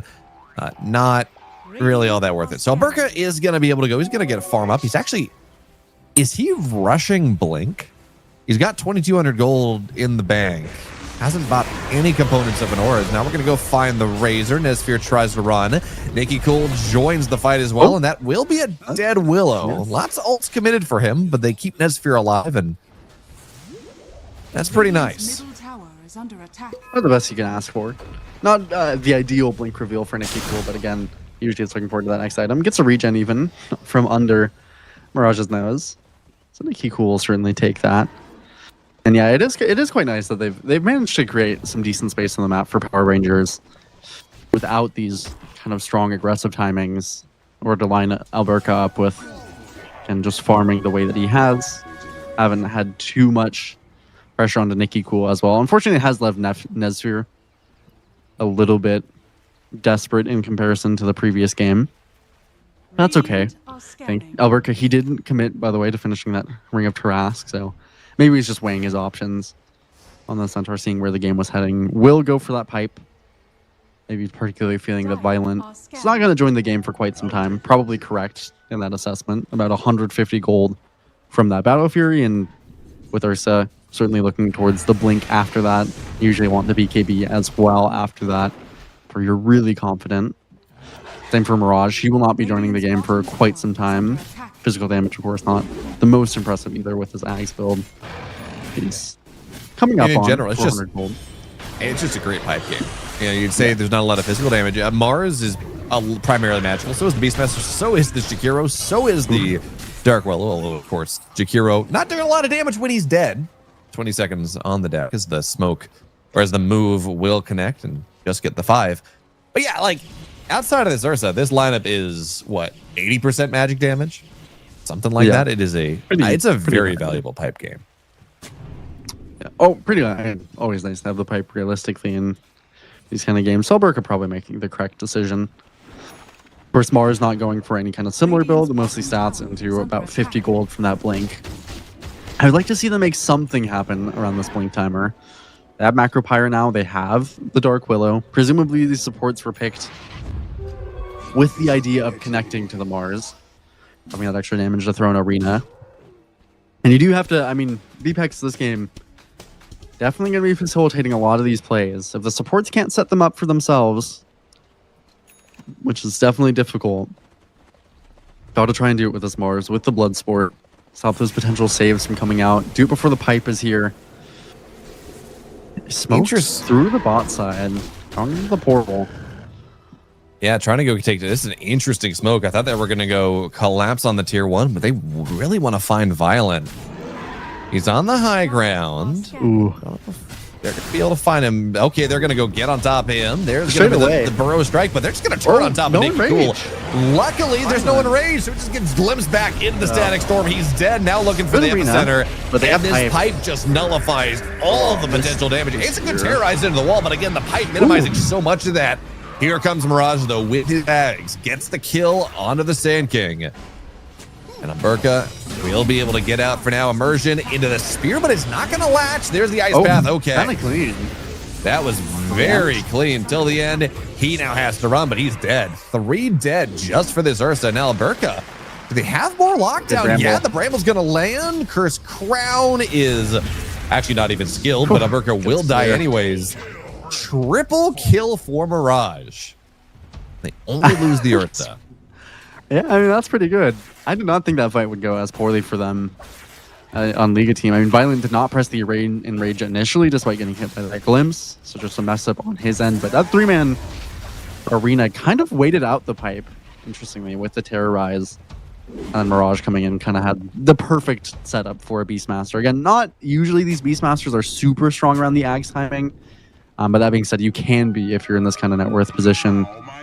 And particularly in those kind of fights where you're just unaddressed. So Mirage having a pretty dream Beast game so far. We've seen them have pretty good performance on this hero. And Nesphir until the end are set up extremely aggressively. I mean, this is crazy. Yeah, so we're going to see till the end. He's dead. Nesphir tries to run. And yeah, okay, with the plasma field, I think he's out. But yeah, unnecessary aggression. And we can also just see how... this is... I mean, look at Nesphir's inventory. It's Power Tread, the Wand, Maelstrom. I am pretty confused as to why they're trying to bring him. He's going to have a Mithril Hammer soon. Oh, okay. And a TP. Oof, the TP helps. Certainly. Yeah, you can TP out of mid lane and you go back to farming. Yeah, seriously. Interesting set of macro decisions, and it is going to be very punishing for them. I mean, losing time on the Disruptor. And we've seen this hero flop a kind of a number of times in recent drafts, especially if you don't get off to that really strong early start. Really good ward setup here, and BPEX has an incredible position. Good Spear as well. Arena into Spear. Box will save him for now, though. So Static Storm is possible, but now there's the Terrorize, so he continues to run. Roar right side. Nikki Cool is dead, even if the Wheel of Wonder will hit. Immersion should fall. They do get the Ursa. Okay. Nesphir does kill Violent, but he's going to lose his life in response. And these trades, Rojo, are just not really worth it, especially because this Beastmaster's still up, and they are right outside of the Roche pit. Very nice timing for them. Get this a pretty ideal timer. They won't get it straight into the Tormentor, but they'll have it for the Tormentor. They can reset with enough time to get these waves out. Set up eventually for that themselves. No contest will come out from the side of Power Rangers. And yeah, just not finding too much value out of this. I mean, this Disruptor plus Razor and Sand King should be a little bit stronger at this point in the game, 18 minutes or so. Although Nikki Cool, he slowed down a lot when he's been looking for moves till the end. Has died a couple times looking for them. And Nesphir was never off to a great start. Has been joining fights. I would think he'd be kind of reluctant to. They're putting themselves in a pretty unfortunate position. Immersion, though, he does at least... He's been... he has the tech. He did get that box off, even though it wouldn't really make sense for him to be able to with the Blood Sport. Carrying just a sentry in his inventory. Some nice communication between the team to get that box off in the arena, but ultimately did not matter. 4K lead for Liga team. Pretty comfortable. We've seen them toss away a lead or two in times past, but Mirage is certainly a good candidate to keep that kind of lead. This ward staying alive is a little bit insane. Just completely missing it. Over half to, and like this is kind of an obvious ward spot. All things considered, it's the high ground ward. It's the first thing. It's one of those ward spots, Rojo, where that's so obvious. Yeah, if you're playing like 4K MMR, that gets warded and dewarded about 20 times a game. So I guess now at high level games, it's so obvious we don't think to check. Yeah, no, certainly. I think that's part of it. But when you take a fight like that, I do think that you need to kind of cover your bases. This ward is so impactful, and actually just keeping right onto. Oh, there's giving the arena into the Spear. Cool. Till the end is. I think he spent more time dead than alive this game. Is Mirage doesn't quite have the roar, so without that, I'm not really sure he wants to go on top of Alberca. But that ward finally dewarded. Till the end was able to remove it. It does have to give his life for it in exchange. Yeah, this game, very awkward. Of course, Ursa, one of these heroes that can go just solo the Tormentor. Bristleback tried to do it last game, and technically he can, but That didn't work out all that well. So now Respect gets the shard. Maybe not the best shard. Certainly Dark Willow loves his Curse Crown Bramble Maze, but even still, 7,000 net worth lead, 20 minutes in. What I will say is that, first of all, Gabe thinks it's 50-50, and we know how correct he's been. But more off, given the way these games have been going, the way this game number 1 went, how long does this lead hold? I mean, there is the BKB on Nesfir, there is the Ags on Nikki Cool. So these are the timings that they're probably really looking forward to. Pretty much the only timings they'll have for the next kind of couple of minutes. And there's no BKB yet on Mirage, but he's really close. So he should get it before any fight potentially breaks out. But yeah, I guess just a question of if Liga kind of mispositions, miss macros in the way that they did in the previous game. Well, this time around, they have fixed a lot of those kind of inconsistencies. They've doubled it and given it to Power Rangers here. At least that's what it feels like so far. They've not really they've not really played off their timing or to their strengths as their heroes as much as I think they have in the past. Nikki Cool definitely looking for, I think, really just, I think, feeling pressured to join fights across the board on these cores when weren't really the most comfortable with you. Now they're also trying to set up. Oh, looking for the Impalement Arts. There's the stun. Okay. They will be able to go take this Jakiro down. This level 13 Jakiro, by the way, only 1 level behind Nikki Cool. Now a 6.4k net worth. Yeah. Now a smoke into the triangle. Aberka on the low ground. Mirage will break the smoke on top of him. There's the roar, but gets the pipe off in time. This is still a very tanky Centaur. Yeah. And yeah, he's gonna be fine. Roar now used to really no avail. And you take a look at these timings. Not only is BKB done on Nesfir, not only do we have the Ags on the Sand King, Alberca, he's not at Shiva's just yet, but does have the Veil. Yeah, he's close. Yeah, he's first of all, yeah, it's very close to Shiva's, only 750 gold away, but getting that Veil to amp up the Sand King that much more. All of a sudden, this SK, from kind of being anemic damage perspective for the first 20 minutes of this game, at the very least, he should be able to blow these supports up. Yeah, it's definitely a very nice kind of switch up to the typical Centaur build to go for the Shivas. There's a lot to amp as well for Ness here. I mean, he's gone for the slightly more defensive build with this very early BKB. Those Razors sometimes have to. Amps the damage of both those supports. That's a nice little recognition by Alberca to supplement their damage in some way or shape or form. It can also be very, very annoying in the early game. When you get a super extremely early Shivas like this, super early Giga, if you will. The reduction in the attack speed is really significant. I mean, it's very hard to actually build up your stacks, with that minus 45 attack speed that comes with the Shivas if you're playing this Beastmaster. You need that or you need the boar. You basically every hit after that Primal Roar, especially if you don't have Primal Roar, to stack up the Slum for yourself. But it's definitely an impactful thing in this early game to look for. It can be quite deceptive, like kind of reverse Salt Cuirass. So there is the smoke timing. Shiva's done. Level 15 on Alberca, level 15 on the Sand King, BKB on Nesfir, Epicenter on the Sand King. If there ever was a timing to take a really good fight, as Aegis is expiring, this is going to go in. We're going to go in on top of the Beastmaster. It's a good spear. Good. Epicenter not pre-channel. Mirage takes half of his HP, drops the roar. Nesfir out of this fight, and now Nikki Cool on the high ground, dusted up, boxed up, can get down to the low ground. A lot of spells used. Epicenter still in the hopper. His Beatbacks will hit the spear, but not latch. And now Violence moves in. Nesfir trying to kite away, but he dies. And now Epicenter on the backside. That's going to be a dead Beastmaster. Big kill there, but unfortunately, it's the front side of the fight that truly matters. Alberca's going to fall. 3 dead. Nikki Cool as well. And just not quite chaining it up, right? Sand King moves in, doesn't have his BKB ready to go, wants to get the initiation into the Epi channel, but just gets stunned.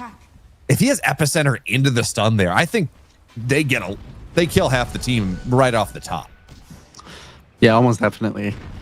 Just felt a little bit antsy to go there.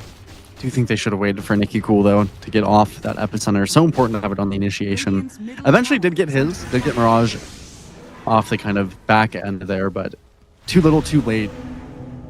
They're walking into timing kind of unknowingly on the Liga team where they just hit both their BKBs. Violent just finishes, and VPEX, I think his was delivered maybe 10 seconds before that fight broke out. Unfortunate position. They ended up keeping the gem as well, on respect. They bought this very early, by the way, thinking about handing it back to Mirage. Of course, I've been quite a fan of these early gems. The way the game 1 went, I'd be a little bit more skeptical to send it in the way that they have. But it is very nice to have this kind of early vision control. Don't have to worry about those wards. Particularly don't have to worry about Nicky Cool in the fights if he blows up a support who has the sentries or whatnot. Actually, BPEX. Ooh, immersion. Quick reflexes. Nice job there, but man, Mirage is just running at him. This is a scary way to be on the map, spot to be on the map right now with the Mars. Really everyone collapsing on these Ancients bottom side. Now, Roshan is up in 40 seconds. They don't know this just yet. They know it's within the window. It's going to be top side. Tormentor, right around 5 minutes, will be top side as well. It is interesting seeing them all so much focused bottom side of the map as Till the End is going to get Arena Spear. Pops the Static Storm, trying to buy some time. Will survive. Sure. Okay. You know what? He's got 10 deaths. Dude, he's looking at the Malcolm Ward if they win this. 0, 10, and 3. Oh, 26 minutes out of this Disruptor is not great. Now, Epicenter is pre-channeled. They're going to go on top of the Beastmaster. Great Wheel of Wonder as well. This time, okay. They take him down. Going to find respect as well. Just hanging around. That's the gem, I think. Yeah, he had the gem on Mirage. Okay. That one up. I mean, Violent just needs to get away from this part of the map. He has historically not had the best decision making when he's in this little river on the bot side. Quite able to get his BKB off. Nice find by Nicky Cool, but ultimately Violent just, you cannot be playing in this part of the map with the gem. Unfortunately, as well, I think was just caught by this really nice ward from Immersion on the cliff there. Not something you can easily check with the gem, or maybe you think to check. And now So Roshan. Pretty big swing. And Roche has spawned 10 seconds until the Beastmaster's up. It looks like Liga team flustered thinking about a smoke when their Jakira and their Beastmaster come right back up. Now it's 45, 50 seconds until Sand King really wants to fight again. No Epicenter for this one. 15 seconds for Static Storm. So even as getting this kill might have unlocked the Roche, this is not the best Roshing lineup from Power Rangers, all things considered. You have to take a fight and then win, then take Roche. This might give Liga an opportunity. 5,000 net worth lead. They find an amp damage rune. I'm a little surprised. Yes, Nicky Cool doesn't want to fight for the next 20 seconds, but I'm a little surprised to see him so far away from where this next big objective is.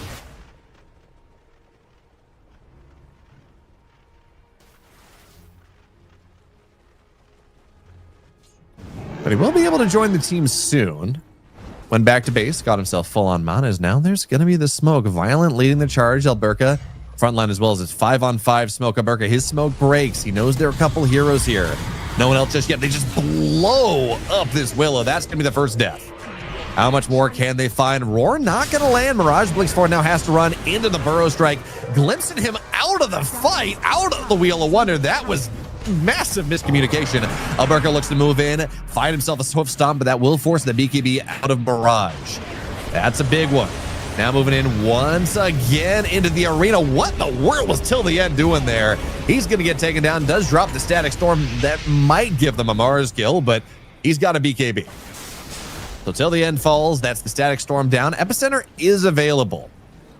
But the rest of the other big ultimates, no Wheel of Wonder, no Static Storm, no Stampede. And Roar is still good to go. But it looks like for now, Roshan not quite on the table. It's going south in 20 seconds, Rojo. Yeah. This is, I mean, just a really nice engagement from Alberca. Very coordinated to go there. Just hit the level 18 on Nicky Cool. Hit that BKB timing as well. Till the end, I mean, he got a kill.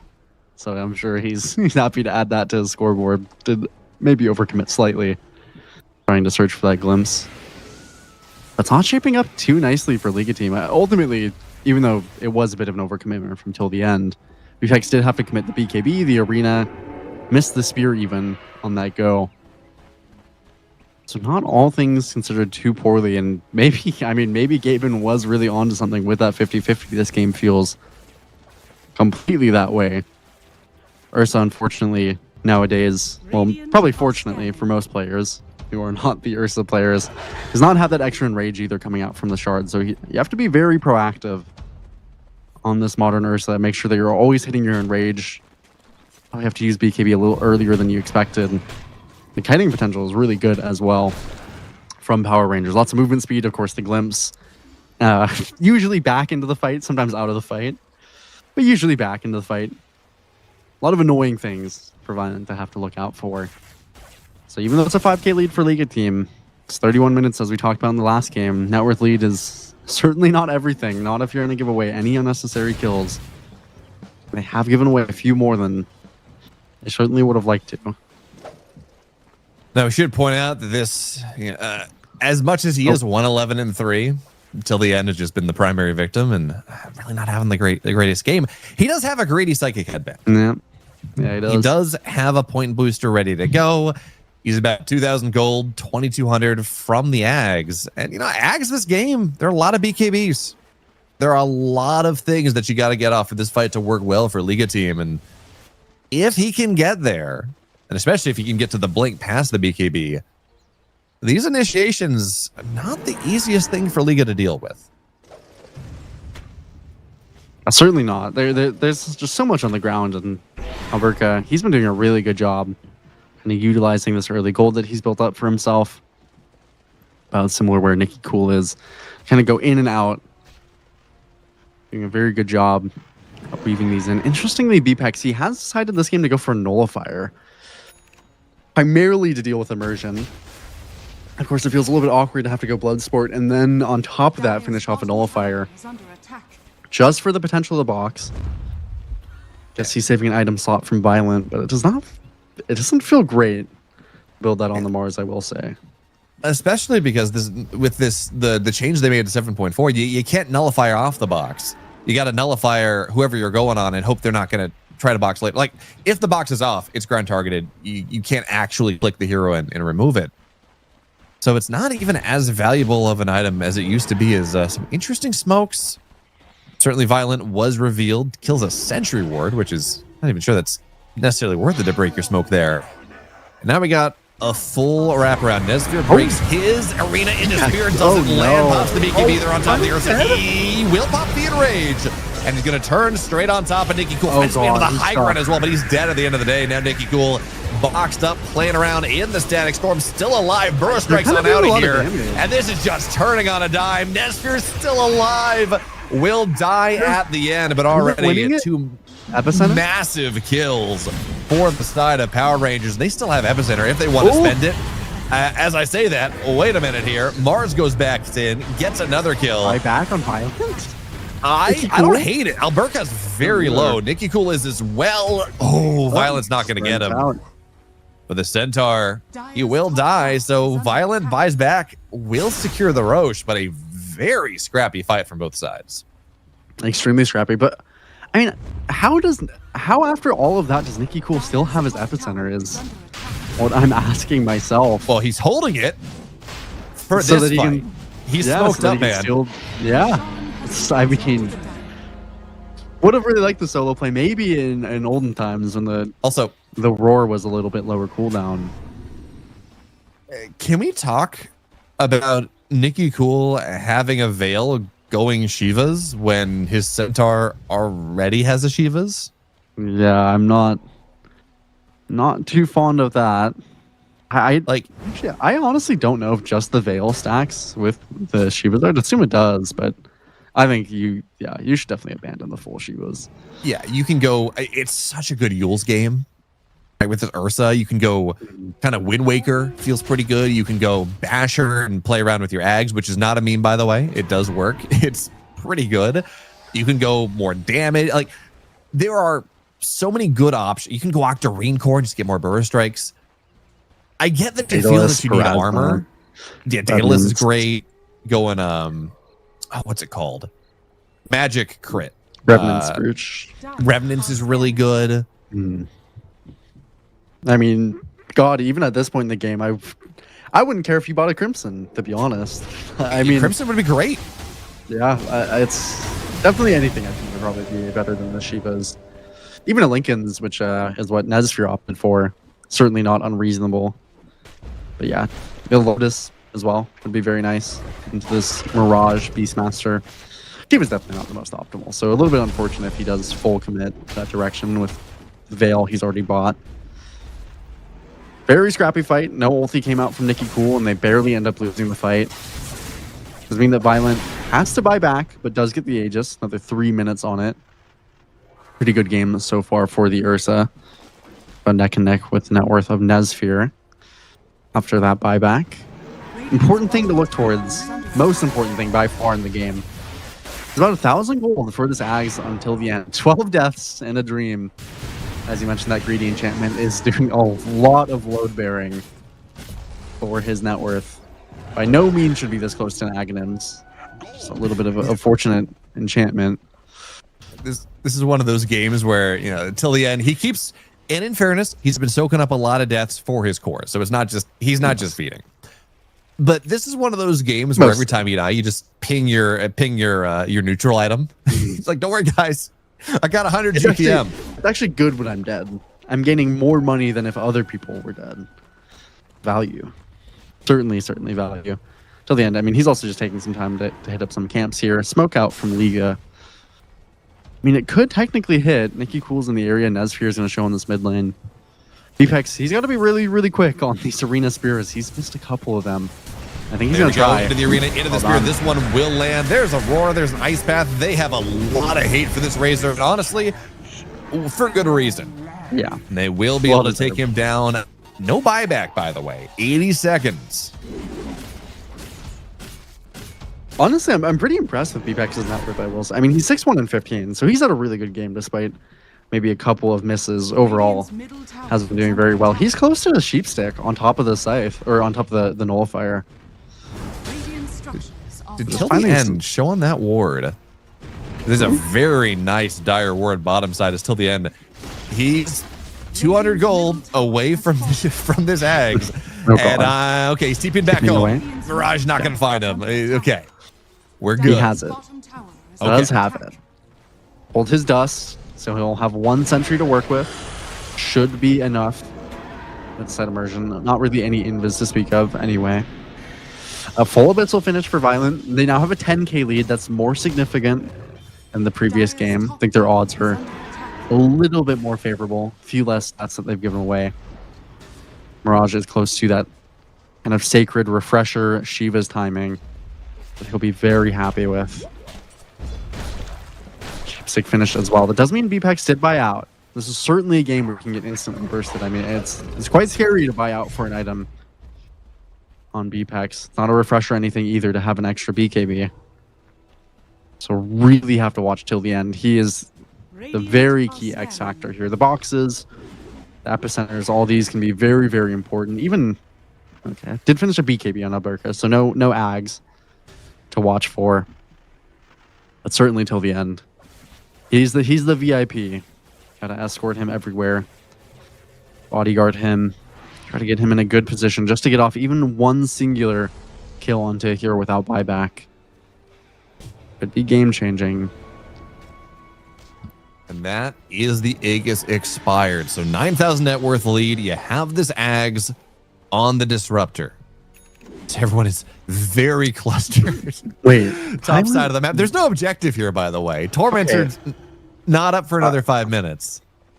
Are they just trying to like mind control him into a bad fight? Not sure. Although I've got some interesting items to bring up here as... Okay. Violent is buying a Revenant's Brooch. That is by far the most interesting one, I think. He bought the Revenant's Brooch. Yeah, he bought out for Revenant's Brooch. It is a lot of damage on Ursula, mind you, but it's... I mean, it's... You're not at the armor break points. Yeah, it is ultimately less damage than Daedalus, so it's... I mean... Seems like maybe it's really desperate to kind of get just extra damage immediately. Yeah, I'm not sure I fully understand the rationale behind that one. It's another interesting one I was looking at. It did finish the Shivas on Nikki Cool. We already kind of harped on that one. believe there was one more that was really kind of catching my eye. Let's see here if I can. Oh, Immersion. He finished an Axe, which is not too crazy on the Ringmaster, but has gone for these Impalement Art talents, or at least the one that penetrates. And against the Nullifier does have 2 boxes, so could potentially be really game-changing, actually. I mean, having the 2 separate escape acts, extra damage as well, is really not something to underestimate from that percentage health damage. It's not something that we always see Ringmasters get to. Refresher in the backpack for Mirage as well. He's just making sure he's all up full on resources. Now they smoke. Interesting smoke, right? Roshan cannot possibly spawn for a minute and 8 seconds.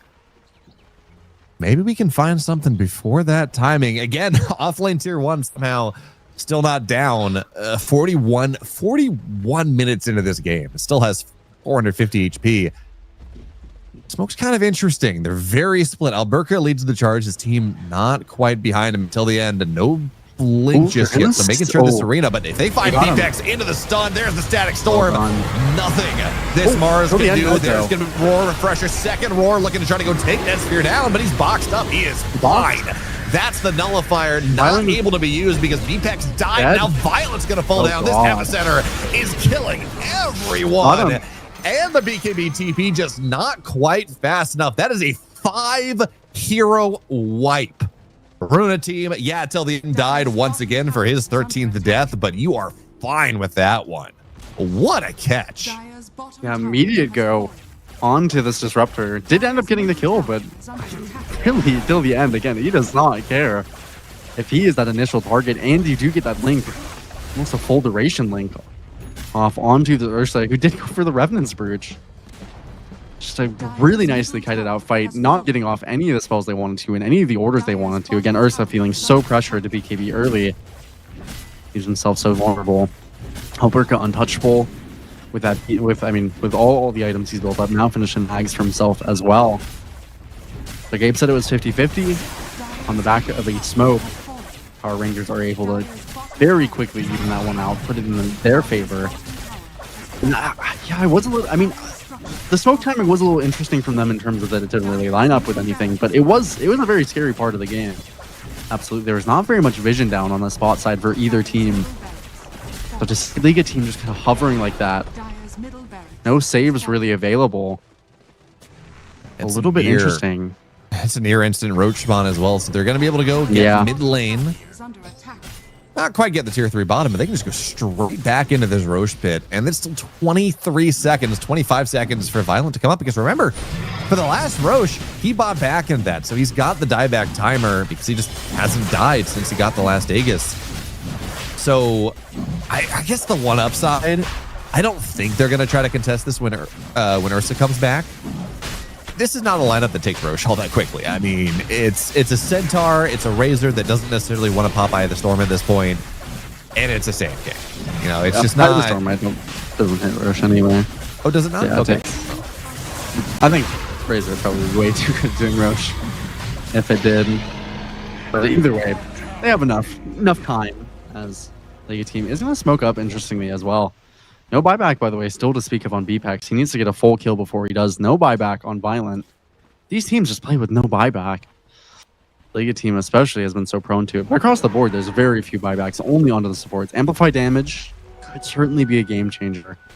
I'm not sure. I mean, the wave's pushing in mid, so it makes the smoke definitely feel a little bit more like it could be obvious, but it's a pretty strange timer to end up on the smoke. BPEX. Oh, they're going to find Nesphir at the start. Remember, Centaur does have the Ags. Can we get there in time? Looking for the safe, picks him up, puts him in the cart, double stomp on top of two. There's the static storm and the epicenter. It's a bunch of dead heroes. Beastmaster falls, as does the Mars. Now, some of the supports will die, but that is a sacrifice that Power Rangers more than willing to make. Until the end died as well. Again, that's his job. Ghost in static storms dies. He's gotten a blink now as well. And importantly, they keep the Aegis. Alberca there with the save. They're not able to go lock this Centaur down. And Nesphir, that was the arena, the spear, the roar. That was all their lockdown, trying to get this raise for the once. And without that, I mean, you're not controlling Nikki Cool. You're not controlling Alberca. No way to prevent this re-engage on the fight. Yeah, it's been very, very difficult for them to find these kind of goes. I have honestly very good Spear Arena, but Dungeon Alberca, he just has so much net worth to play with. Such a nice build that he has gotten for himself as well.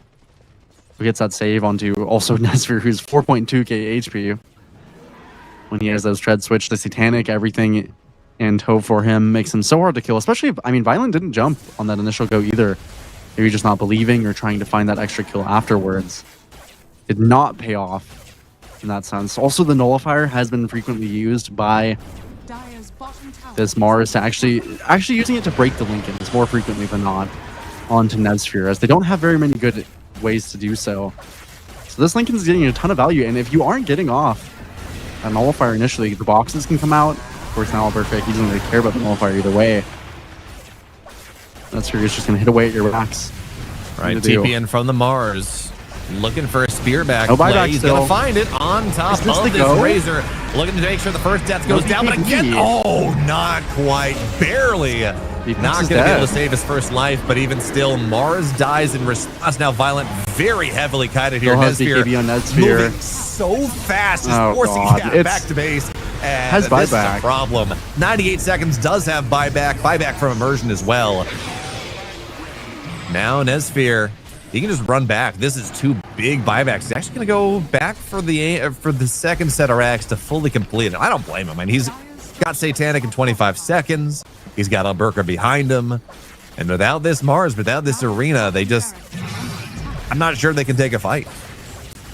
Yeah, BPEX, very interesting decisions. He's been going very antsy on these engages without the buyback either. This is part of the punish that he's been having buying this Scythe. This Scythe has not paid off for him. It really has not. Hasn't been able to find any significant catches from it and hasn't had buyback available. Ever since he bought out for it.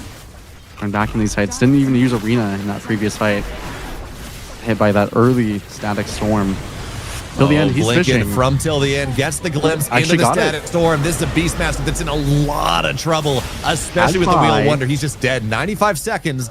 Does have a buyback, but they are doing such a good job now on Power Rangers forcing these buybacks out, especially this 1 tier 4 tower already dead. Second one under heavy pressure. Of course, they can't get Megas. There's a tier 2 top side, but Power Rangers with these staggered death timers, they are very content to just push the tier 4s, start to put a lot of pressure on this Ancient.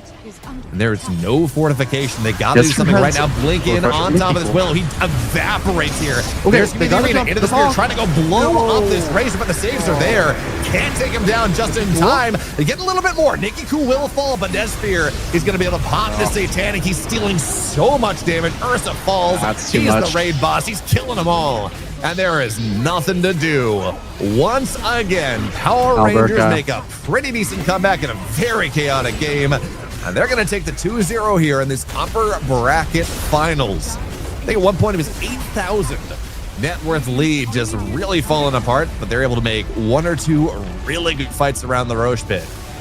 And Liga team, they can't answer. I mean, I can certainly say that Alberca deserved that win. He played his heart out on that Centaur. Very good awareness just of the game, very good patience. Incredible presence of mind from him. 5-5 and 22 does not seem like the performance that he had just, you know, reserving or in the score. You know, Nesfir did play a very nice Razor, but ultimately Alberca, I mean, he did so much in this game. Immersion as well had some very clutch moments. The fact that you didn't really notice his presence on the Ringmaster is a testament to how well he was playing. Very few deaths. But I mean, it's also, I mean, you know, as well as Power Ranger, as many ups as they had, particularly in that offlane duo, I think especially. Liga team just fumbled. They really did drop the ball in both games. And, you know, we were talking, you know, game 1 yesterday against Pipsqueak +4. They had some very awkward moments. They ended up losing that game before they finished the series out. Both these games were just not very clean from them. In that second game, BPEX was having an incredible Mars performance. And at some point, it just kind of fell apart. Fortunately for him, they just some form of communication between them, some form of macro between them. It's just not quite clicking in that way that it needs to. And Power Rangers were able to fully take advantage of that, push those games back into kind of a comeback for them. But definitely facilitated by Liga teams kind of emphasize mistakes in that way.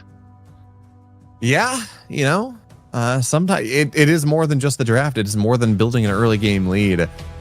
And even like Nikki Cole was not having a great time. Those epicenters, once you get late, even if you double buy a Shivas, you know, the epicenters, they did clean up on the backside. And, you know, maybe that is some of the logic. It's like, okay, Centaur's going to go in. He's going to Shivas the front side, right? He's going to apply the damage amp on the front line. But if I'm diving back line, I'm trying to kill supports. I'm not going to get that damage amp. It's not going to quite hit the Jakiro. It's not going to quite hit the Willow. So at the end of the day, it did work out. Now, Power Rangers sitting pretty in the finals, looking at a best of 5 coming up soon enough. For now, though, that means that our game today is over. Upper bracket finals are done. Not that many games remaining. In fact, lower bracket semis will be happening tomorrow. That is Tipsqueak +4 versus Avalis. And the winner of that series is going to play against, hopefully, a slightly more disciplined Liga team in the lower bracket finals. And the day after that, best of 5 grand final. So make sure to tune in. But again, for now, today we are done. Thank you so much for watching. And we'll catch you next time.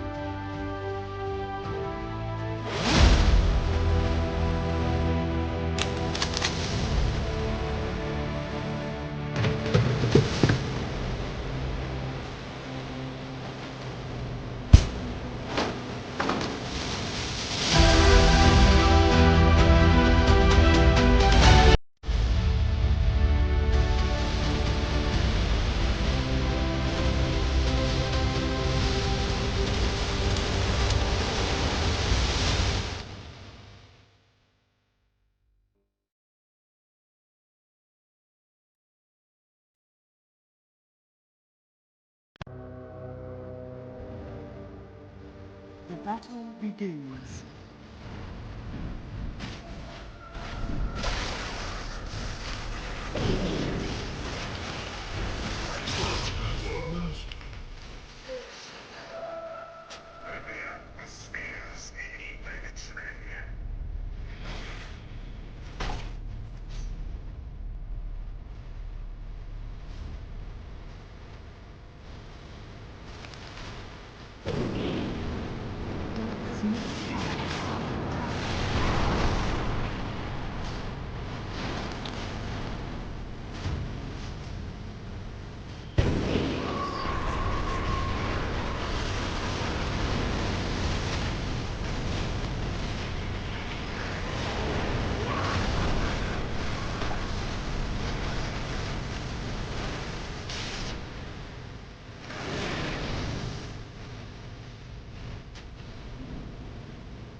Radiant's middle barracks are under attack.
Okay.